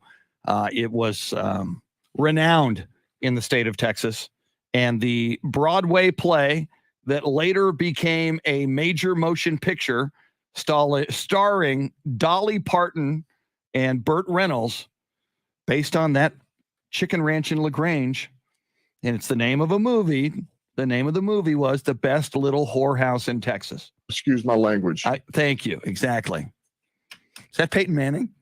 That is that sounded like Peyton Manning. Play that again. It sounded like Peyton Manning's voice. No, I don't think Excuse so. my language. Maybe maybe that was James Allen. That first. Maybe. No, but James Allen would never use colorful language. Right. So, all right. I'll research it here. Maybe Whoever that is. My guess would be Peyton Manning, but I could be wrong. James, speaking of James Allen, what a morning. We talk football with Paul Alexander on the previous segment. James Allen of the Pro Football Hall of Fame. In fact, he's with us this morning already on the live video feed. If you're new to the show, we stream live video on the Facebook pages of AM 1300 The Zone out of Austin, Ticket 760 out of San Antonio. Also, the live and free iHeartRadio app. We are live there and always crystal clear, even when there's lights in the sky portending doom, as Jeremy KOLOK saw on the way to work this morning. So there's that for you. You can always leave us an instant message. It's called Talkback. There's a little microphone button down at the bottom of the screen. It's a Talkback button. And we hear it. We get it instantly. And we play your Talkback on the air, which is a beautiful thing. So do that as well. We're talking a lot of NFL draft, and we certainly will do that coming up. Also with James Allen, just after 8 o'clock, got to dive into the NBA playoffs. 3 playoff series were wrapped up last night, and more to come. And we'll get into all of that moving forward as well. We're seconds away from Shannon's salty shakedown. But first, how about some sports birthdays and this day in sports history? On this day in 1961, if you're an old person like me, you used to love this show. ABC debuted a new show called ABC's Wide World of Sports. It was before ESPN, kids, before Sports Talk Radio. Every Saturday, we would watch ABC's Wide World of Sports, the thrill of victory and the agony of defeat. A lot of Muhammad Ali boxing on there with Howard Cosell on a Saturday afternoon. Later, the Superstars competition featuring O.J. Simpson, Roger Staubach, and others. It was so cool, the Wide World of Sports. On this day in 1980, with the first pick of the 1980 NFL Draft, The Detroit Lions choose Oklahoma Sooner running back Billy Sims. Congratulations, Billy. You're going to Detroit, where football players go to die. On this day in 1986, with the first pick of the 1986 NFL Draft, the Tampa Bay Buccaneers select Auburn running back Bo Jackson. Didn't really work out. Bo wanted to play baseball, but later Bo would come back and play football for the LA Raiders. That's your sports history. How about some sports birthdays? Born on this day in 1918, I did not like him when he was the head coach of the Washington football team because he would always take shots at my beloved Thomas Wade Landry, and he'd knock off the Cowboys sometime. Washington coach. Before that, he coached the LA Rams. He'd later coach in the USFL. George Allen, who is in James Allen's Pro Football Hall of Fame. Maybe they're related, James Allen and George Allen. George Allen was born in Nelson County, Virginia. He passed away in 1990. Born on this day in 1944, very good St. Louis Cardinals quarterback Jim Hart. Jim Hart, number 17. He was born in Evanston, Illinois. Born on this day in 1947, golfer, winner of the U.S. Open in 73 and 76, Johnny Miller. He was born in San Francisco, California. Born on this day in 1951, American NASCAR auto racing legend Dale Earnhardt. I'm talking senior, 7-time NASCAR Winston Cup Series championships. Of course, his awful, tragic death at Daytona in 2001. Dale Earnhardt was born in Kannapolis, North Carolina. And finally, born on this day in 1970, American tennis player, 8 Grand Slam titles. He won Olympic gold in 1996, did a lot of camera commercials on TV. Andre Agassi was born on this day in 1970 in Las Vegas, Nevada. I didn't know that. Those are your sports birthdays. How about it is time for the weekend NFL Draft edition of Shannon's Salty Shakedown. You mentioned, Chris, NFL draft weekend is upon us, and so many of these guys are hoping to find themselves on teams that will one day help lead them to a Super Bowl championship, which of course comes with rings, and then you get the division title rings and any rings they may have occurred in college. And the hope is that you would cherish and hold on to these rings for forever. Well, Vince Wilfork, former Patriot and Houston Texan, we talked about this earlier in the year when he thought he had misplaced his championship rings from both his time in the NFL and in college. And it turned out that his son, 24-year-old Holmes Wilfork, had stolen the rings and then tried to pawn them off. Well, that case is now closed as the son has pled guilty. He received community service and 5 years probation. Ultimately, apparently the family has forgiven him and is providing him with unconditional love. But he does have this charge on his record now, and I wasn't aware he was actually on the U of H football team until 2016 when he was kicked off for drug possession. So the family is going to help him rehabilitate. But Chris, I don't know. Like, I get unconditional love and I get wanting to support him, but why go through this entire court process then and kind of getting this now on the record of your son? It'll be harder for him to find opportunities down the road once he is in a better place. Why not just drop it and handle it internally? See, Shannon, this is why I did not have kids. I don't want my kids stealing my stuff. This is awful. This is such a horrible story. Vince Wilfork's son steals his Super Bowl rings and other jewelry, and I get it. So some people have kids and they don't work out, and God knows what his son Holmes Wilfork's problems were. And, I hope they address them, and I hope dude redeems himself and changes and grows. But a sad, unfortunate story, but at least now a resolution to the mystery for Vince Wilfork on what happened to his Super Bowl rings. Yes, and he gets them back so he can continue to cherish them for a lifetime. Now, Tom Brady, as we know, retired and then unretired, but in the middle of that happening, when he was officially retired, it was announced that he was producing and going to be having an acting role in a movie entitled 80 for Brady, and starring a lot of Hollywood ladies that people are very familiar with. Sally Field, Jane Fonda, Lily Tomlin, and Rita Moreno. Now, Tom Brady posted yesterday on his Instagram a picture with all 4 of these ladies and him all dolled up, looking shiny as Tom Brady usually does, and noted that he had to call for his lines several times. And interesting, this was announced while he was technically retired, and then he came back, and now he is full on into off-season Tom Brady, and that he is just working nonstop. He also announced yesterday, in part with the NFL draft, his Brady brand apparel has a new shirt or hoodie option, in which it is his official draft card, the 6th round pick Tom Brady to the New England Patriots. If you were looking for that, he's also been very active once again on the TikToks. I love off-season Tom Brady, sir. I love him much more than I love in-season beating up on my Dallas Cowboys Tom Brady. And I you know me, I flipped on Brady once he turned 40 and joined me as an old man and said, I'm going to still play football at a high level. I like him now. And I love his social media too. However, Shannon, this Brady brand, when he's hawking shirts on social media, sometimes I'll go, oh, it's a new Brady video. So I'll click on it and go, okay, this will be entertaining.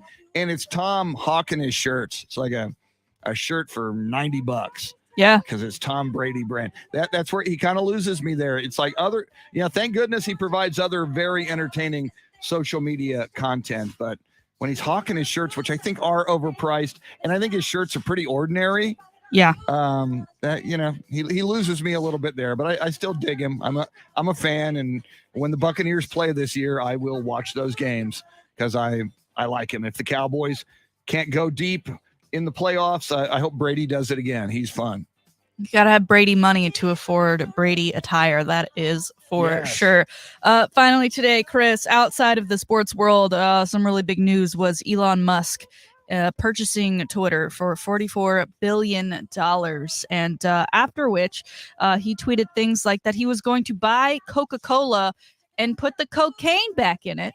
And so that ultimately became a meme, and other people either creating memes of which it looked like Elon Musk had tweeted. One of them was, now I'm going to buy McDonald's and fix all of the ice cream machines. And other people were just changing their profile pictures, pretending and impersonating him and tweeting things that they felt were funny as well. One of which was the Houston Rockets, who, as we know, did not play very well this season at all, finishing last in the West. They had the 2nd overall pick last year with Jalen Green, but they took to their Twitter account, changed their profile pic to match Elon Musk, and tweeted, after I buy Twitter, I'm going to make it illegal for the Houston Rockets not to get the first pick in the 2022 NBA draft. Chris, I get that they're trying to jump on a trend, but when you really look at this, it just seems sad. Yeah. A cry for help. And you're pointing out on one level, you're having fun and owning the fact that you suck and you could really use the 1st round draft pick. So I get that. But yeah, when it's a little pathetic. So I lean toward that. I did see a fun Elon Musk meme saying, I'm going to buy Whataburger and move the headquarters back to Texas from Chicago, which I kind of liked that one as well. It's been a fun thing this week, seeing the variety of Elon Musk social media and Twitter memes. Yes. Houston Rockets, it's not a prize to get the first pick in the NBA draft. Mm-mm. That means you did not perform last season. There it is, a salty shakedown. Outstanding salty shakedown as always. Not kind of the ugly story of Vince Wilfork's son. I did not see the photo that Tom Brady posted that you mentioned. I just did a quick look at his Twitter page. I got to go look at Instagram because it's not on that's where it is, Twitter Instagram at the moment. Okay, posing with the 80 for Brady women in that movie. Going to be Brady's into everything, man. He's a lot of social media, the Brady apparel brand, and now movies. God knows what else he's going to do. Going to be really interesting whenever he does retire to see what Brady does next. Mhm. And apparently the restructure that the Tampa Bay Buccaneers did with him last week, where he restructured his contract to give them more cap space so they can surround him with more talent. One of the byproducts of that restructure is they cannot franchise tag him next season, and his contract does come to an end. So we've heard all of these Miami Dolphin rumors that he was ready with Sean Payton to go to the Miami Dolphins, that Tom Brady was going to be an investor in the Dolphins, and Sean Payton, who had just retired as head coach of the New Orleans Saints, was going to go be the coach. That could still happen a year from now, Shannon. It's going to be fascinating to see if Brady can play at the same high level this year, as he's a year older and will be 45 in August, that he did last year. And he was one of the best quarterbacks in the NFL statistically last year. And if his defense can stop Matthew Stafford from hitting a wide open Cooper Kupp, maybe he does go back to the Super Bowl. But that whole Brady to the Dolphins as a part owner and Sean Payton deciding to be the coach, that whole thing could still happen a year from now. Which is interesting. Why, if it's still going to happen, did you come back because you actually want to play, or you just don't know what you would do with your time in between now and then? I don't get it. Yeah. Confusing. It is a great question. And apparently, as part of that lawsuit and investigation where it was alleged that the owner of the Dolphins was tanking games, apparently that's what led to Brady choosing not to go to the Dolphins, and God knows where Sean Payton is involved in this. And, we've speculated, and I think we both believe that Brady kind of used his power to force head coach Bruce Arians out of the head coaching role in Tampa and upstairs to the front office. So a lot of machinations and different things going on in the world of Tom Brady these days. Be nice. Yep, it's good to be Tom Brady. Absolutely. Coming up, Shannon, we will dive more into the NFL draft with James Allen of the Pro Football Hall of Fame. But first of all, congratulations. Last night, your Dallas Mavericks punched their ticket to the next round. They, in a tight one, beat the Utah Jazz 98-96. They're on to play the Phoenix Suns, who eliminated the New Orleans Pelicans in New Orleans, 115-109. Your thoughts on the Mavericks as we stand? I believe it's Luka's first trip out of the first round of the playoffs. So happy for obviously my team and for him. I think we're facing the Suns now. So I don't know how I feel exactly about that, especially after watching Chris Paul be perfect. 14 of 14 from the floor, 1 of 1 from three-point land last night. Willed his team to get that win to move them on in their playoff series as well. And then, across the board last night was all about putting the nail in the coffin of others. Now, Jeremy sent us a picture of Rudy Gobert prior to that Mavs game last night. He had been stung by a bee, and worst of all, it was a bee that he apparently owns because he has a hive. I don't get that. I don't get why as a basketball player you would allow that to even be near your face. Jeremy, any theory on why Rudy Gobert has a beehive that he owns? The man is from a different culture, so only he can answer that. I don't know. Just a different kind of man for sure. Yeah, different type of man. And coming up, we'll talk more NBA just after 8:30 as Jeremy's Memphis Grizzlies going to try to close out the Timberwolves tonight at the Target Center in Minneapolis. But we got to talk more NFL draft, and we got James Allen from the Pro Football Hall of Fame. His beloved Texas Aggies gave up a player in that first round to the Houston Texans. We'll talk all things NFL, NFL draft, and football with James Allen next. Sports update at the top of the hour with you till 9 on the Chris Duel Show.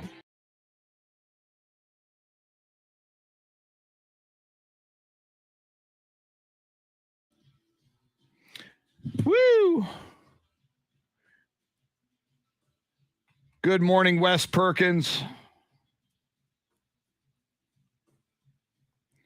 Wes says, good morning. Tom Brady is very, very savvy. both as a quarterback and intelligence-wise. I would agree.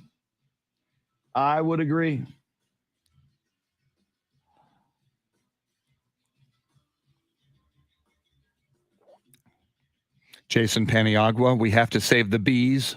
Good on Rudy.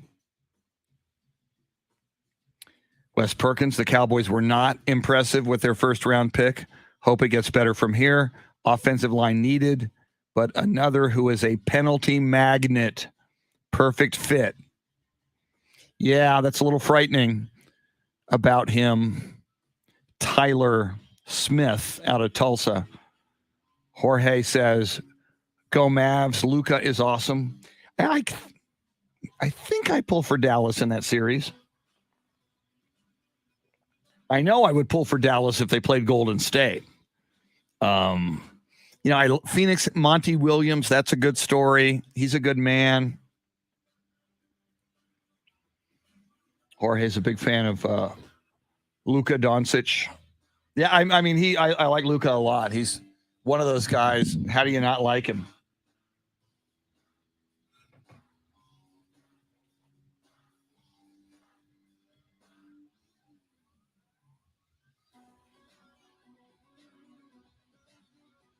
James Allen getting ready to join us.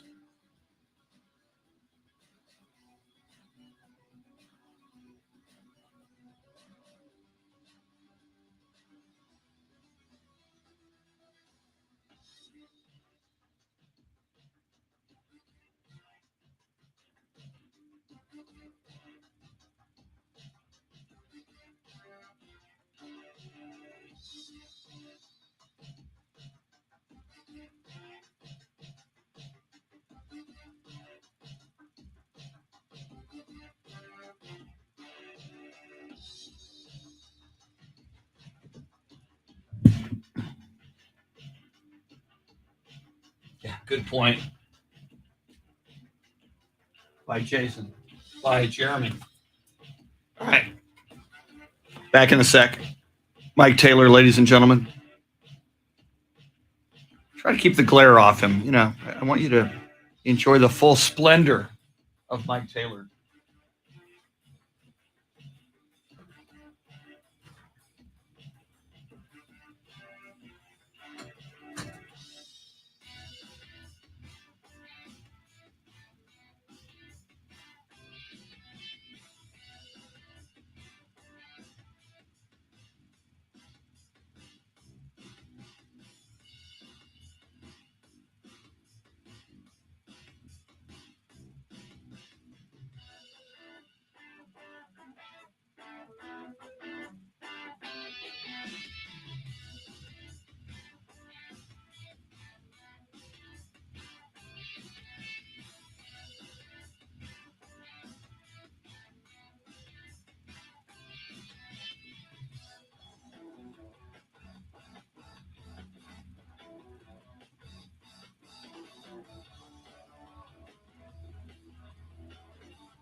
Thank you, Mike Taylor.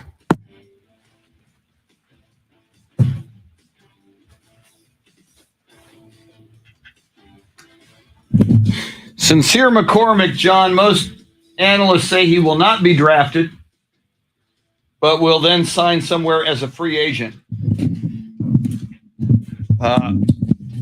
Andy Everett made a good point yesterday. Jeff Traylor's son is an assistant coach with the New Orleans Saints. So not only will the Saints give Sincere McCormick a really good look, but, and I would love for people to be wrong and Sincere McCormick get drafted, obviously. That'd be great.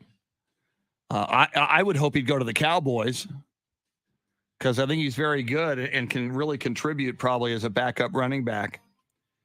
So we shall see. Yeah, there's that philosophy on Sincere McCormick, stay at UTSA, but I mean, he did take a pounding. And if he hopes to make money in the NFL, you know, it's a balancing. You know, he is undersized by NFL analytics. That doesn't mean, obviously, he can't make it and have a great NFL career. I think it was probably just a judgment call. And I think he's a father. Do I have that right? I think he's got a daughter.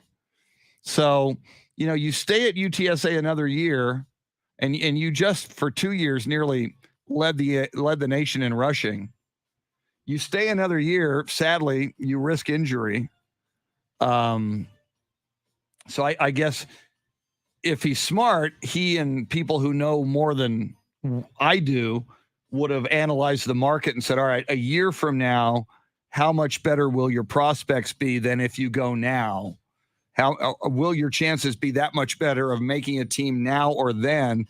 And I guess they believe he is in a position to make an NFL team now.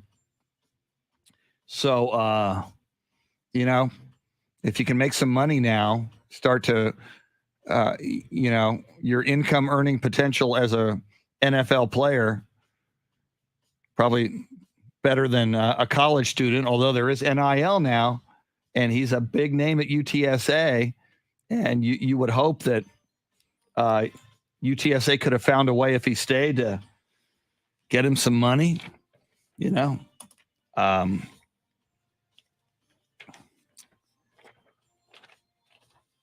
April Ansira is a big UTSA supporter. Get him a job with Ansira. Throw him some Ansira money, maybe. Stay. Would have been a good idea. And see, if UTSA had that kind of an infrastructure in place with NIL, with some well-heeled alums, maybe they could have done something like that. James Allen about to join us. There he is. Suitable for framing. Jeremy's on the phone with him right now as we speak. Here we come. Woo! Woo! Woo! I'm going to have to mute for a moment due to the evil Facebook overlords, destroyers of all that is good.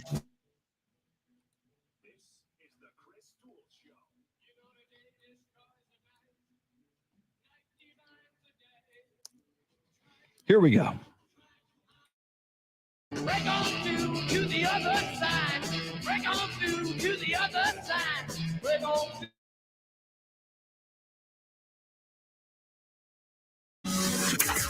Now, Chris Duel. It is the day after round number 1 of the NFL draft, aka Football Christmas, as we gather around our draft tree and open up our football presents and find out which players are coming to our favorite teams. And we also find out which players who played at our favorite schools or our alma mater may go to which team. And interestingly, the Houston Texans took a Texas Aggie offensive guard, Kenyon Green. Certainly when we talk football and Aggies and the NFL, one of our favorite guys to talk to always about football and the NFL and sports on all levels, James Allen, board member of the Pro Football Hall of Fame, member of the selection committee as well. James Allen, good morning. How are you doing on this Friday morning? I'm doing it wonderful. Good morning to you and to Shannon and to Jeremy, who always pays me the nicest compliments. It's good to hear from you guys. Very nice. And Jeremy had a close encounter with lights in the sky on the way to work this morning, but that's a whole nother story. James, did you catch much of the draft? And did anything strike you? I know we'll certainly talk about your fellow Aggie alum headed to the Houston Texans, but what are your impressions of night number one of the NFL draft? You know, it's kind of, I look, as you know, Chris and Shannon, I'm more about pageantry and stories. You know, I love, you know, obviously statistically, we know that no running backs in the first round. We haven't had that in, 8 years, and only one quarterback. It's an interesting draft along those lines, but I love the whole thing about Cole Strange out of Chattanooga. There's, you know, most people may not know this. Art Rooney, the founder of the Steelers, who was on our Hall of Fame board, and then his son, who passed away in 2017, Dan Rooney, was on the board. But there's a quick story that's relevant to this draft. I don't know if anyone's made any hot takes on. Art Rooney, I let everybody run the team. You know, he was, you know, very hands-off, build the team, build the culture. That was always, he was about culture and the Steeler way. And there was a guy at the University of Pittsburgh that Dan Rooney said, Dad, our team, everybody wants him, the stats, everybody else. And there were rumors about he was too good looking and too partying and everything else. And he happened to be in their backyard at the University of Pittsburgh. And that was Dan Marino. And that always kind of haunted them. Now, I'm not comparing in any shape or form Kenny Pickett to Dan Marino, but I find it interesting that Art Rooney II went after a University of Pittsburgh quarterback, which is interesting because Steelers are all about culture, and he's right there in their backyard, demographics.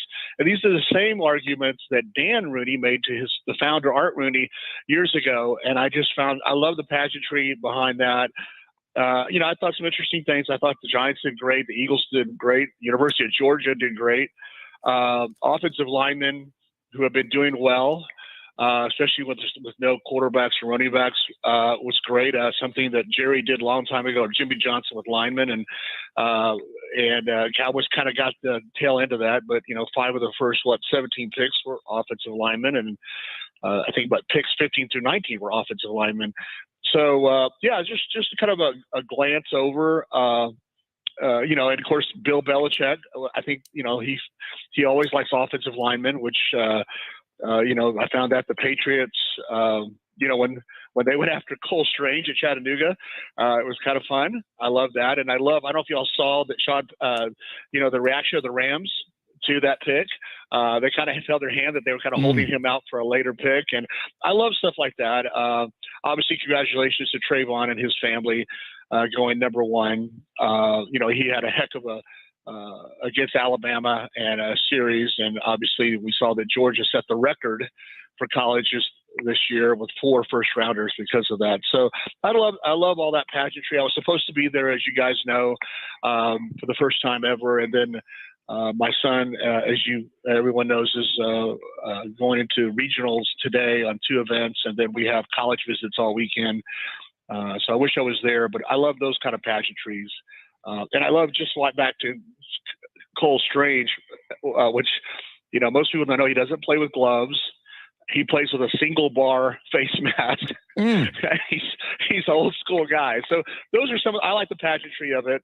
I don't think the Cowboys are really, I think the Giants and Eagles definitely helped themselves significantly in this draft to compete against the Cowboys. And of course, a good shout out to Giga Maggie's, to Kenyon Green and his family for going to a Texas team as well. So that's kind of my broad stroke overview so far.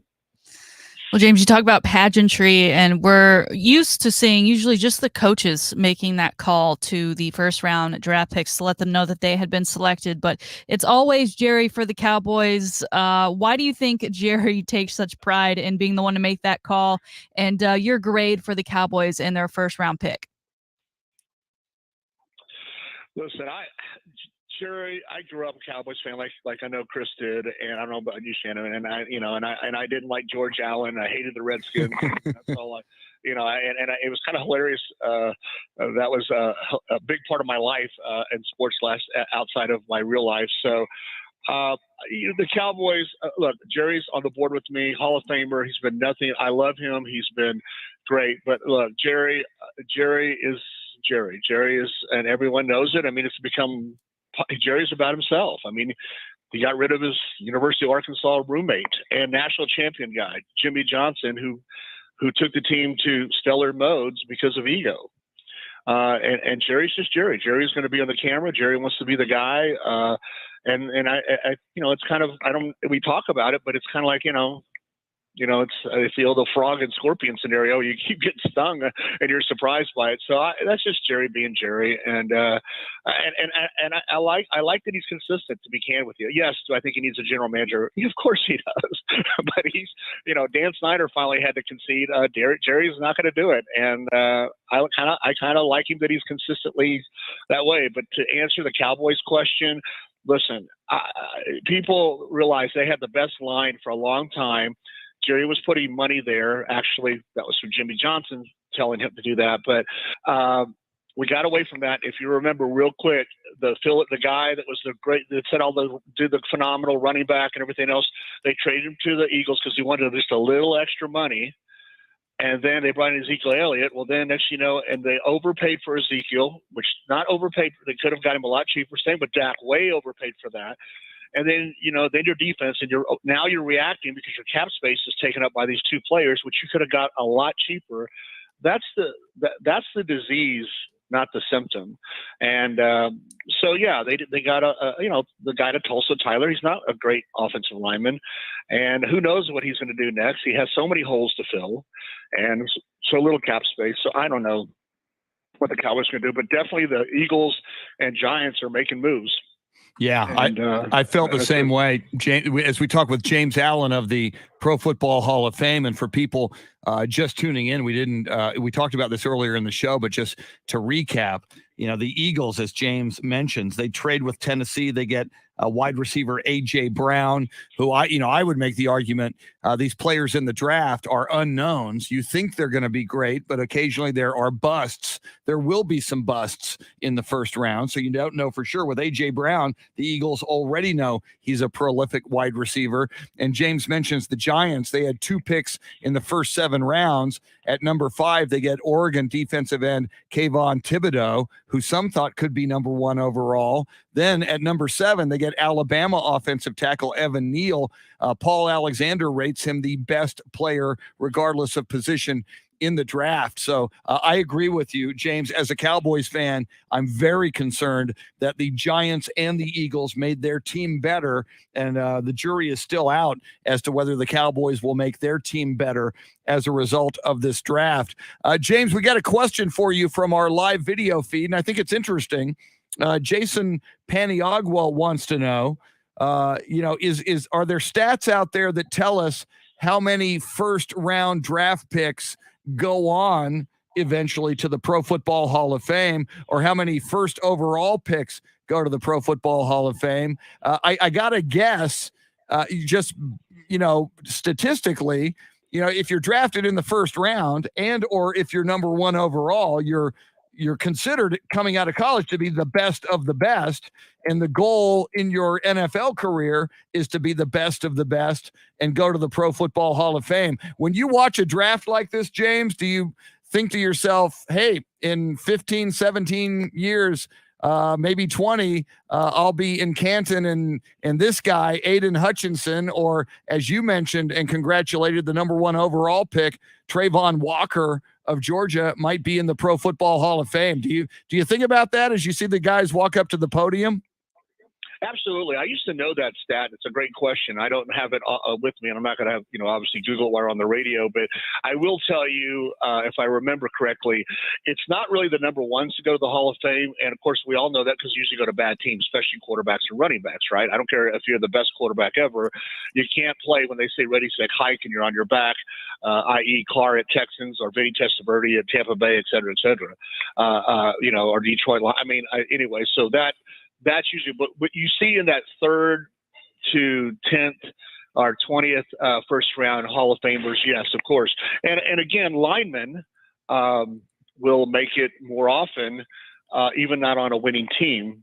And so you see that trend as well, because as we all know, there is that aspect of it, and I used to know the stats on that, but I remember seeing it wasn't so much about the first rounders. It was those guys that were in the first round, usually, starting at level 3 to level 7, depending on position, and then later on does that. But I don't have it right off my hands. But first rounders going in, that's a great question, but it's tough for, obviously John Elway, Dan Marino, Eli Manning, all of them said, hey, we're not going to be a great quarterback and go to a terrible team. And people have taken a stand on that. So that's the biggest issue, right? So like Trevor Lawrence, everybody says he's going to be a Hall of Fame. And I kept on saying, yeah, but he's going to the Jacksonville Jaguars. The question is, can he get out of there with his body intact and go somewhere else? So that's a great question, but that's kind of the cursory overview. But yeah, I do look at potential Hall of Famers. Obviously, the guy out of Louisiana, the guy out of Alabama and Georgia definitely have that going for. Geez Louise, the guy in Georgia running a 4.51, 272 pounds, 6'5", incredible. So yeah, those guys definitely have that potential, and who knows? Kenyon Green could do it. You never know what's going to happen amongst those guys. Kenny Pickett, I don't really see that, but it's not a heavy quarterback and running back draft this year. So I think it's really going to be about the linemen 7, 10, 12 years from now. James, I got to thank you for the hookup last weekend. I was in College Station with some friends, and we went to Fuego's. It was my first time. You told me to ask for the manager, David. We did, and we ordered our tacos. They were all covered, and as we're sitting there eating tacos, they brought over queso, guacamole, all these side dishes. It was almost overwhelming with how great they were treating us there, so thank you so much for that. Well, you're a celebrity, and you're on radio, and so I called the owner. I actually called the manager, and then the owner called me and was laughing, and we were just kind of having fun with it. But I didn't even know they were going to do all that. I want to tell you that is strictly David Lovelace and David, the manager. They did that on their own. So I'm glad. But my question is, how good was the food, or how good was the James Allen taco? How was it? I enjoyed it. There are some items in there that I would not typically enjoy, but altogether, the peppers, the onions, the guacamole, the corn is outstanding. They actually brought us just like corn as a side, and that was fantastic. The tacos were huge. The tortillas were thick.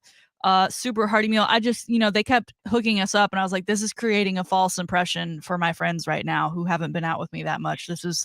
They start like, we're bringing you everywhere, and I'm like, you don't want to do that. This isn't a common occurrence. Shannon, you're a celebrity. Embrace the, as my dad said, embrace the attention. But anyway, so yeah, I'm glad you had a great time. Now, I'm wondering, Shannon, you go to James's alma mater, Texas A&M, and are in College Station, and our listeners know you are a Texas Longhorn alum. You are a hardcore Texas Longhorn partisan. What was the feeling, Shannon, just walking the hallowed grounds that James Allen once walked and that James Allen returns to now at Texas A&M? Did you feel the vibration of the greatness of James Allen across that campus?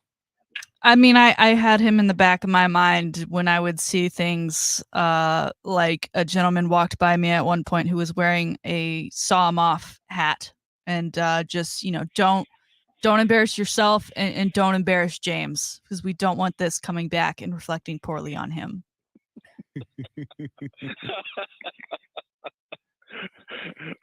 Well, those are wise words.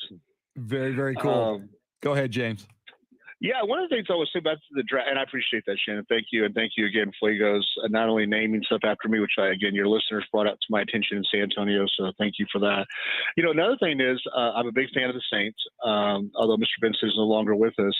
I find it kind of interesting that they went after Iowa tackle Trevor right before Steelers Kenny Pickett when they need a quarterback. Yeah. So I don't know if they're looking for a veteran one, but it's not really that deep. That's the other thing I was kind of scratching my head on. The Saints have usually been pretty cerebral about stuff.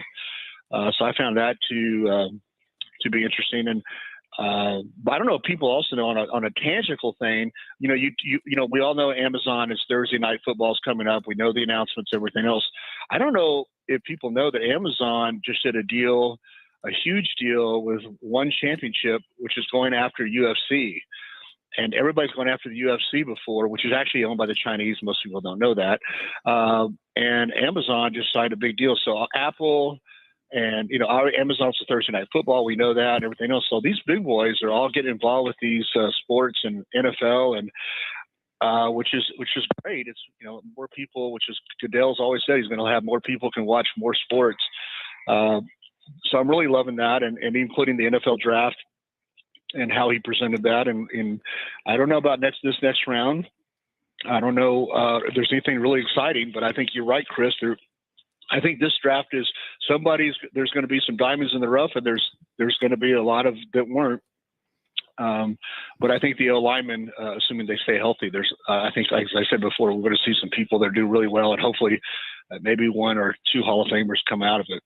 Yeah, and James, again, as Cowboy fans, and we're old Cowboy fans, you are, Shannon, Jeremy, I'm a Cowboys fan. Again, I agree with you. The Eagles upgraded themselves in a big way, acquiring A.J. Brown from Tennessee last night. Yeah, I said earlier in the show, maybe he's the prize of the night. Certainly the teams that drafted Aiden Hutchinson, the Detroit Lions, certainly the number 1 overall pick, Trayvon Walker out of Georgia to Jacksonville. They're hoping that was the prize of the night, but it could turn out to be A.J. Brown going to the Eagles from Tennessee in that trade.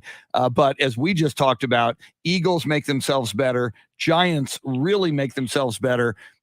Your buddy on the board at the Pro Football Hall of Fame, Jerry Jones, Stephen Jones, and the Cowboys, these later rounds, with round 2 beginning today, the Cowboys need to do something special. And as we know, James, they got Micah Parsons last year. Obviously, they got him in the first round. You and I and others watched Micah Parsons' first snaps as a Dallas Cowboy in Canton, Ohio, at the Pro Football Hall of Fame game last year. But I really think the Cowboys, if they don't do something special in the rest of this NFL draft, James, they could fall behind the Eagles as the favorites to win the NFC East. I think the Cowboys, that roster has been depleted, and I think they've got a lot of work to do starting right now. Yeah, not to hammer the same point, but it all goes back to years ago when you traded, I forgot the running back to the Eagles, and he just wanted a little bit more money. Then you play around with Ezekiel, he gets a lot of money because all the franchise. Dak Prescott, should have got a lot of money sooner. And now they've got all this money into a couple players. It creates chemistry problems.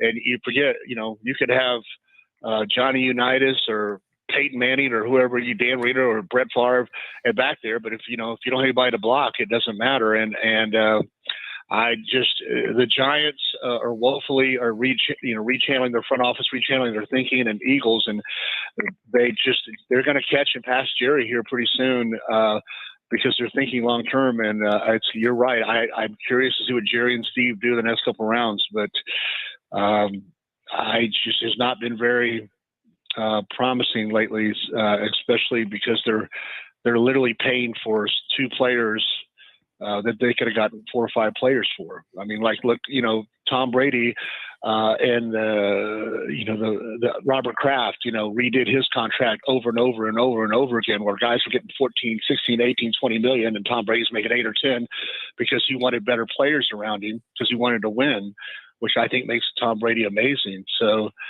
But we'll see. Like I said, I'm fascinated by Bill Belichick. I think him and Lombardi are the greatest coaches ever. Obviously, and Bill Belichick is probably the most cerebral coach in NFL history. And picking the guy out of Chattanooga, I'm really fascinated by that. And I'm really seeing, especially the guy's an old school guy. So I that's the one I'll be kind of watching indirectly outside of watching. Let's see what Steven and Jerry do. He is James Allen of the Pro Football Hall of Fame. And by the way, that running back DeMarco Murray, who is like the patron saint of, hey, man, the grass is not always greener on the other side of the fence. He had a good thing going in Dallas.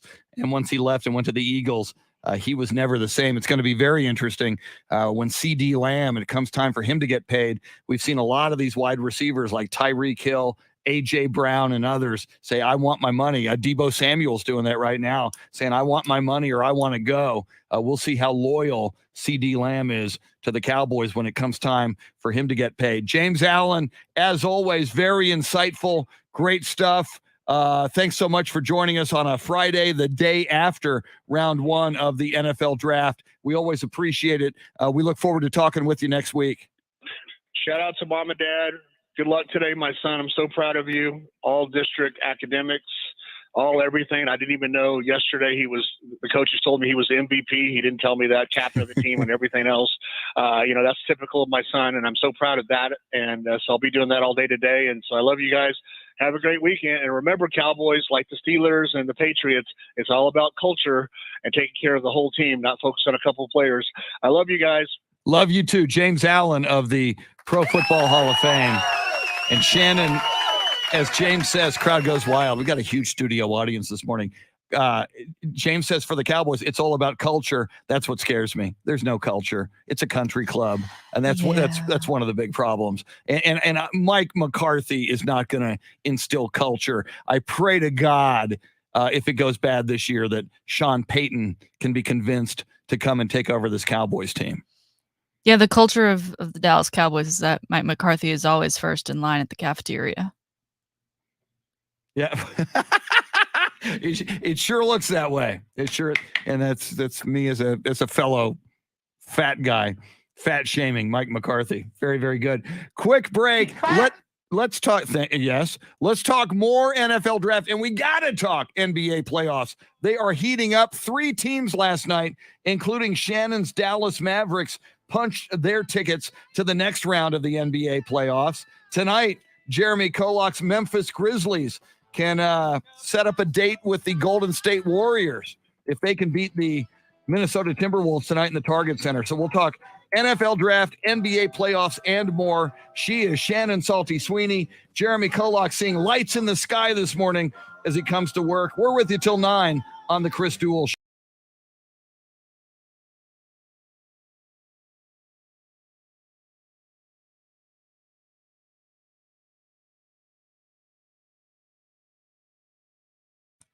Thank you, James Allen. Great stuff as always. I was running out of time, James. I was going to challenge you.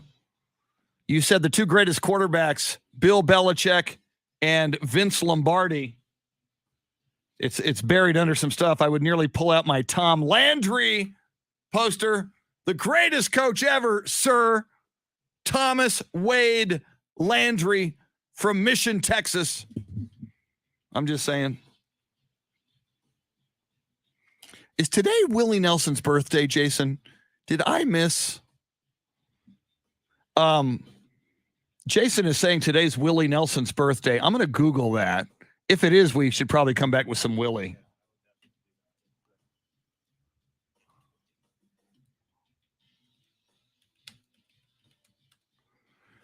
Here comes my Google. April 29th, 1933. Wow. Yes, it is. Wow, my goodness. Jason, thank you for that, man. We're going to come back with some Willie. Frank Ramirez, good morning.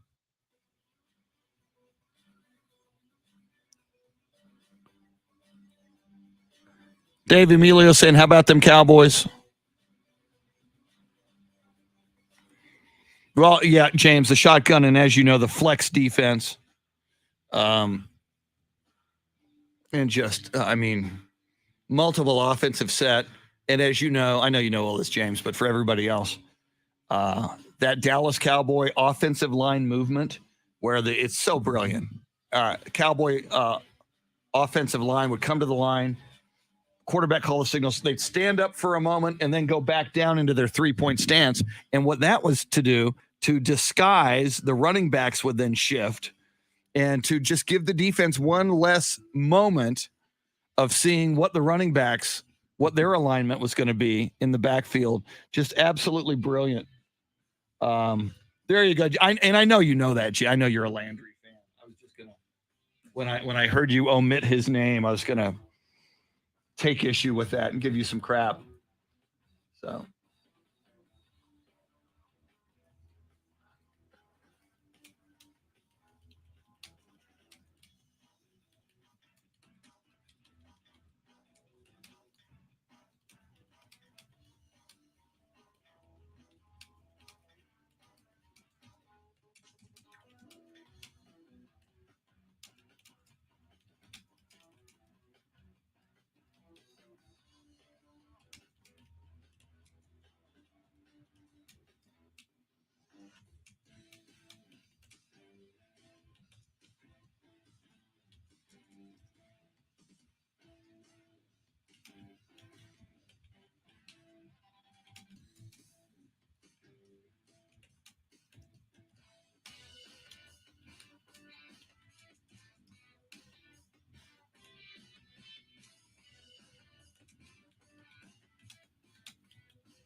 Woo!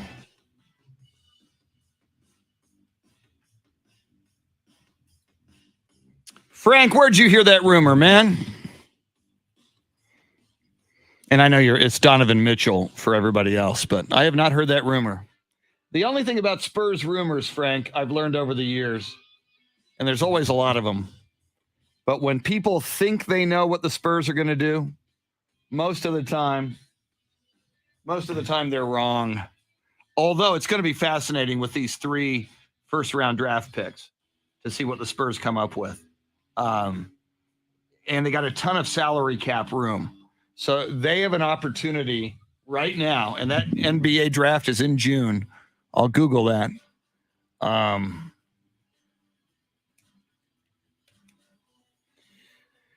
So, I mean, they could either package those 3 first, June 23rd. They could either, and today's the 29th, less than 2 months away.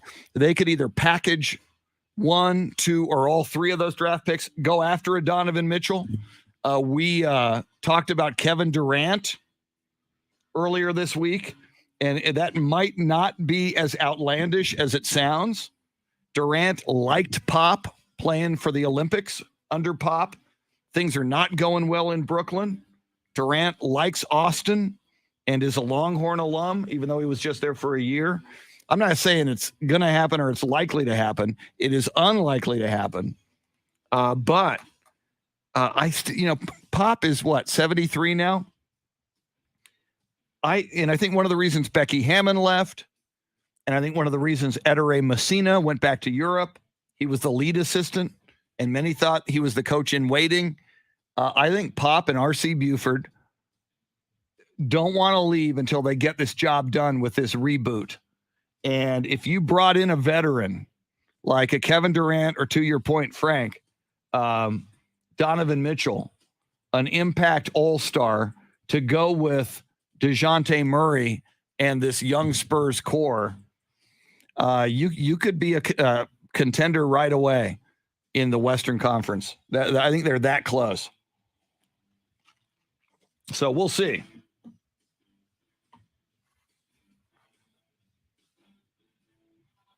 But, the Kevin Durant rumor or idea, it's not a rumor, it's an idea, or the Donovan Mitchell rumor that you cite, Frank, again, I think all of them are long shots, but you never know. Yeah, I've heard Zach LaVine as well. I've heard that too, as a rumor.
All right, we're close. Yeah, Frank, it's going to be very interesting.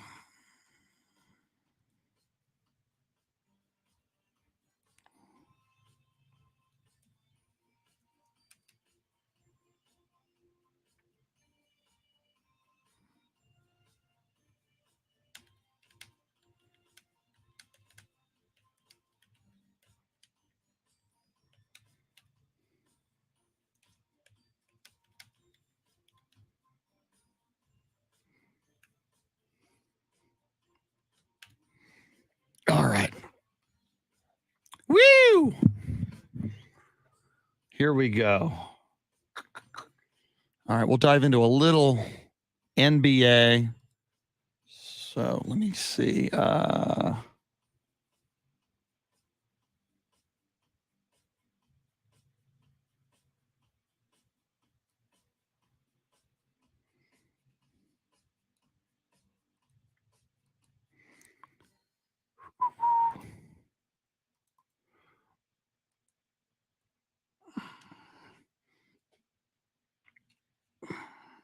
Here we come. Oh! Willie!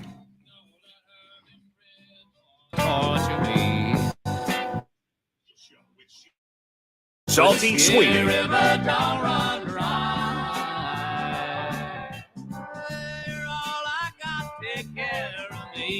Texas treasure, American treasure, Willie Nelson, Jeremy KOLOK playing us some Willie right there because Mr. Willie Nelson was born on this day, April 29th, 1933 in Abbott, Texas.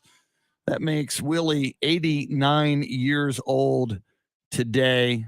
I didn't even realize that. I think it was Jason Paniagua on the live video feed reminding us that it's Willie Nelson's birthday. So thank you for that, Jason.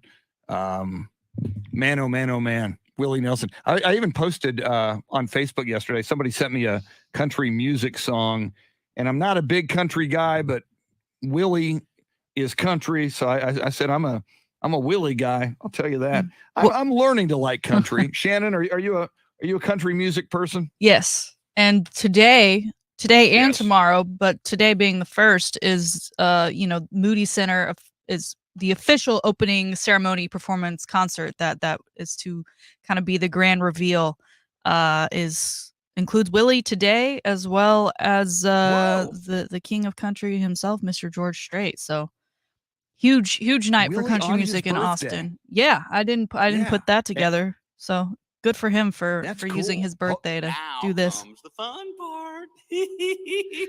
So hopefully they bring a big old cake out, maybe a cake and a big old bong. Yeah, for Willie. I mean, Although, I think it the is show Texas. is titled George Strait, Willie Nelson, and Friends. So now I'm just picturing Anne Nice. Friends as birthday party people. Very cool. That's happy birthday, Willie. What a great thing. And as I've told you guys, the Moody Center, sparkling brand new Moody Center in Austin, where the Longhorns will play basketball soon. It's the 20th of May, a Friday night. I see the Eagles in Austin at the Moody Center. So I'm excited to go in there, in about 3 weeks. I think that's 3 weeks from tonight. That's 3 weeks from tonight. Eagles at the Moody Center. And then that Sunday night, Shannon. So I'll be taking the Friday off here and I'll be taking the Monday off because that Sunday night, it's Daryl Hall and Todd Rundgren at the Moody Theater for Austin City Limits for PBS. And Bill Schoening, I found out, is going to that show. So I'll look for Bill somewhere in the stands there. So, But we digress. But happy birthday, Willie. Let's talk a little NBA playoffs. Last night was very, very big. Playoffs? Exactly. Thank you, Coach. The Philadelphia 76ers advance. They annihilate the Toronto Raptors, 132-97. Phoenix Suns advance. They defeat the New Orleans Pelicans, 115-109. Shannon, as you mentioned, Chris Paul, started at 14 for 14. Only other guy who's done something like that in the playoffs, Wilt Chamberlain, went 16 for 16, I think twice in the playoffs. That is rarefied air. And of course, your Mavericks beat the Utah Jazz 98-96. How you feeling about the NBA playoffs, Shannon? And how deep do you think the Mavericks can go now that they've advanced? It's gonna be rough, getting past Phoenix, who of course they're the number 1 seed. And then I think waiting for them in the next round will likely be Golden State. Golden State waiting to see who their opponent might be. As we talked about, Memphis will take on Minnesota again tonight. Memphis leading, so they could play the Grizzlies, but I see either way the Golden State advancing there. So I don't know that I see my Mavs making it all the way. This might be their final stop, if not the next round. But happy to see success. Year-to-year improvement is important. It's much better than going backwards. And to know that the moves like trading Kristaps Porzingis and Luka being healthy, that those things have culminated to advance us in the right direction where other teams may have been left behind. So I'm okay with this season. I'll be like LeBron James. I won't feel like this season's a failure. And not being like LeBron James, my team actually made it to the playoffs, so I'm happy about it. Very cool. And Jeremy, we talk about you and your Memphis Grizzlies. You grew up in Memphis. You're a Grizzlies fan. I might, and I haven't pulled the trigger yet and adopted a team now that the Spurs are out. There's a lot to like about the Memphis Grizzlies, and Ja Morant, obviously a superstar. We talked about him earlier in the week. A lot of people believe he is the next big thing, and is just so close to becoming maybe the best player in the league. Grizzlies tonight at Minnesota, 8:00 on the 4-letter network. Grizzlies are up 3-2, can punch their ticket to the next round. How you feeling about the Grizzlies' prospects tonight and moving forward? I'm feeling good. I mean, anything could happen. It's postseason basketball, and that's the excitement of it. And I know there's a lot of people, probably a lot of older NBA fans who they're not as enticed by the new NBA as much. And you hear this all the time, especially in the regular season. But for me, I'm watching these young stars like Ja Morant and Luka. You know what I mean? Like this next wave of faces of the league. And I see a potential, obviously the Grizzlies still have to win, but our Western Conference Finals are 2 established teams with superstars that have been playing for a while, like Steph Curry and Chris Paul, who was sensational last night. Just a masterful performance, like Shannon said. And then they're going to face, in not the Western Conference Finals, but the semifinals, they're facing the teams with the young stars like Luka and Ja Morant and a lot of other younger players, because Shannon, Dorian Finney-Smith is what an asset. I mean, the way he's played and kind of blossomed in the playoffs.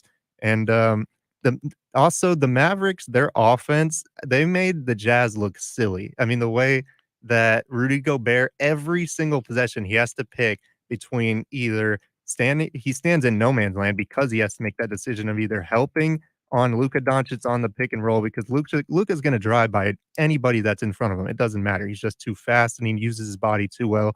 So either Gobert has to help Royce O'Neal because he's going to get blown by every time, or if he does help and he doesn't kind of stay in between a little bit on his man is Bogdanović, who's a shooter. I mean, the Mavs, with trading Porzingis, they have the exact formula to make the Jazz look like a non-playoff team, and that's what happened. And the Jazz are going to have to blow it up now. But congrats to your Mavs, Shannon. And like I said, I'm excited about this new wave of stars meeting up with the older, more established teams like Chris Paul and Stephen Curry, who have been there before.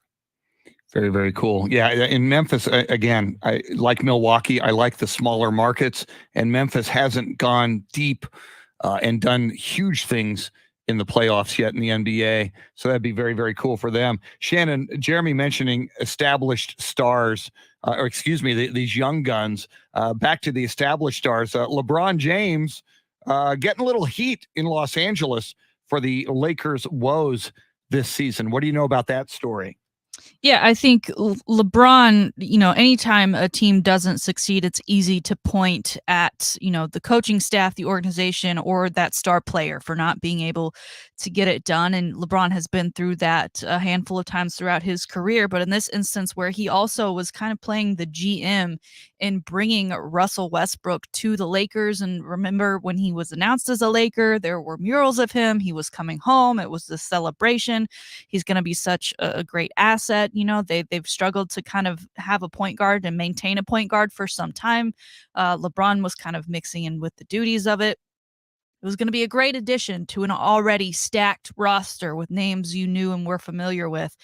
And ultimately, that was not the case. And Russell blamed a lot throughout the season for the Lakers' woes, but now that we are out of the season, the blame is now being shifted apparently internally to LeBron for being the reason why Russell made his way over to the Lakers. And man, this Laker drama, you the three of us are fans of Winning Time on HBO, man. In the modern day, internal struggles now, internal blame. And as we've discussed, Russell Westbrook has like a $47 million opt-in. No way he's not going to do that. So the Lakers, I don't know how they get out of this pit that they're in. I don't know. Finally, Shannon, we move on in the NFL draft. We talked about it extensively this morning, and our thanks to Coach A, Paul Alexander, and James Allen from the Pro Football Hall of Fame. How confident are you, Shannon? You like this first Cowboys pick, Tyler Smith out of Tulsa. A lot of people, they addressed a big need, offensive line. How do you feel about the Cowboys moving forward? Are you confident they're going to do what they need to do in the subsequent rounds of the draft? I think this year, with it not being, I guess, as flashy of a draft as we're used to, right? No one was really sure on the consensus number one overall pick, and other players that, you used to hear, oh, this guy's totally going to go in this round. Oh, he'd be a perfect fit here, perfect fit there. I don't know that there's anyone that the Cowboys could blatantly, I guess, make a mistake on, right? Just go for somebody because they're a big name and they want to add big stars to that roster. So I would hope that they'd keep that level head, that all of the due diligence that they talked so much about leading up to this draft, and Mike McCarthy not going to the summer meetings and being involved with all of that it pays off in the next couple of days here. Jeremy, you confident about the Cowboys' performance the rest of this weekend in the draft? I'd like know who's making the decisions in that war room, but past few years have been not so bad. We've mentioned that many times, so I'll give them the benefit of the doubt. Let's see what they do. Yeah, I pray to God it goes well for the Cowboys, because last night looked like the Eagles did really well. Looked like the Giants did really well. Jeremy, best of luck to your Memphis Grizzlies tonight. Hopefully on Monday we'll be talking about the next round for the Grizzlies and everybody else in the NBA playoffs. And what a story this morning. You saw those lights in the sky over Texas, as did a lot of other people. Maybe we'll get some answers later in the day what the heck that was. Very, very cool. I don't know. So, Shannon, how are you going to top this weekend from last weekend? You were eating James Allen Fuego's tacos. What are the big weekend plans? A bit of a culinary adventure. Had tried a new Mexican place last night. I think I'm doing the Perry's pork chop for lunch today. Indian food this evening, and my first time doing Korean barbecue tomorrow. So that's what I'm just going to eat and sit on the couch when I'm not out eating. A culinary tour of the globe this weekend for Shannon Salty Sweeney. Well, great week to both of you. Going to be a fun sports weekend. Everything in the NFL draft, the NBA playoffs, USFL, Astros, and beyond. We'll be all over it on Monday morning at 6 a.m. Our thanks to Coach A, Paul Alexander of RadicallyRational.com, James Allen from the Pro Football Hall of Fame. Enjoy your sports weekend. Go Cowboys. Go Astros. Go Texans. Get out of the rut. Come on now. We will see you on Monday at 6 a.m. Thanks for hanging out with us. Have a fantastic weekend, everybody.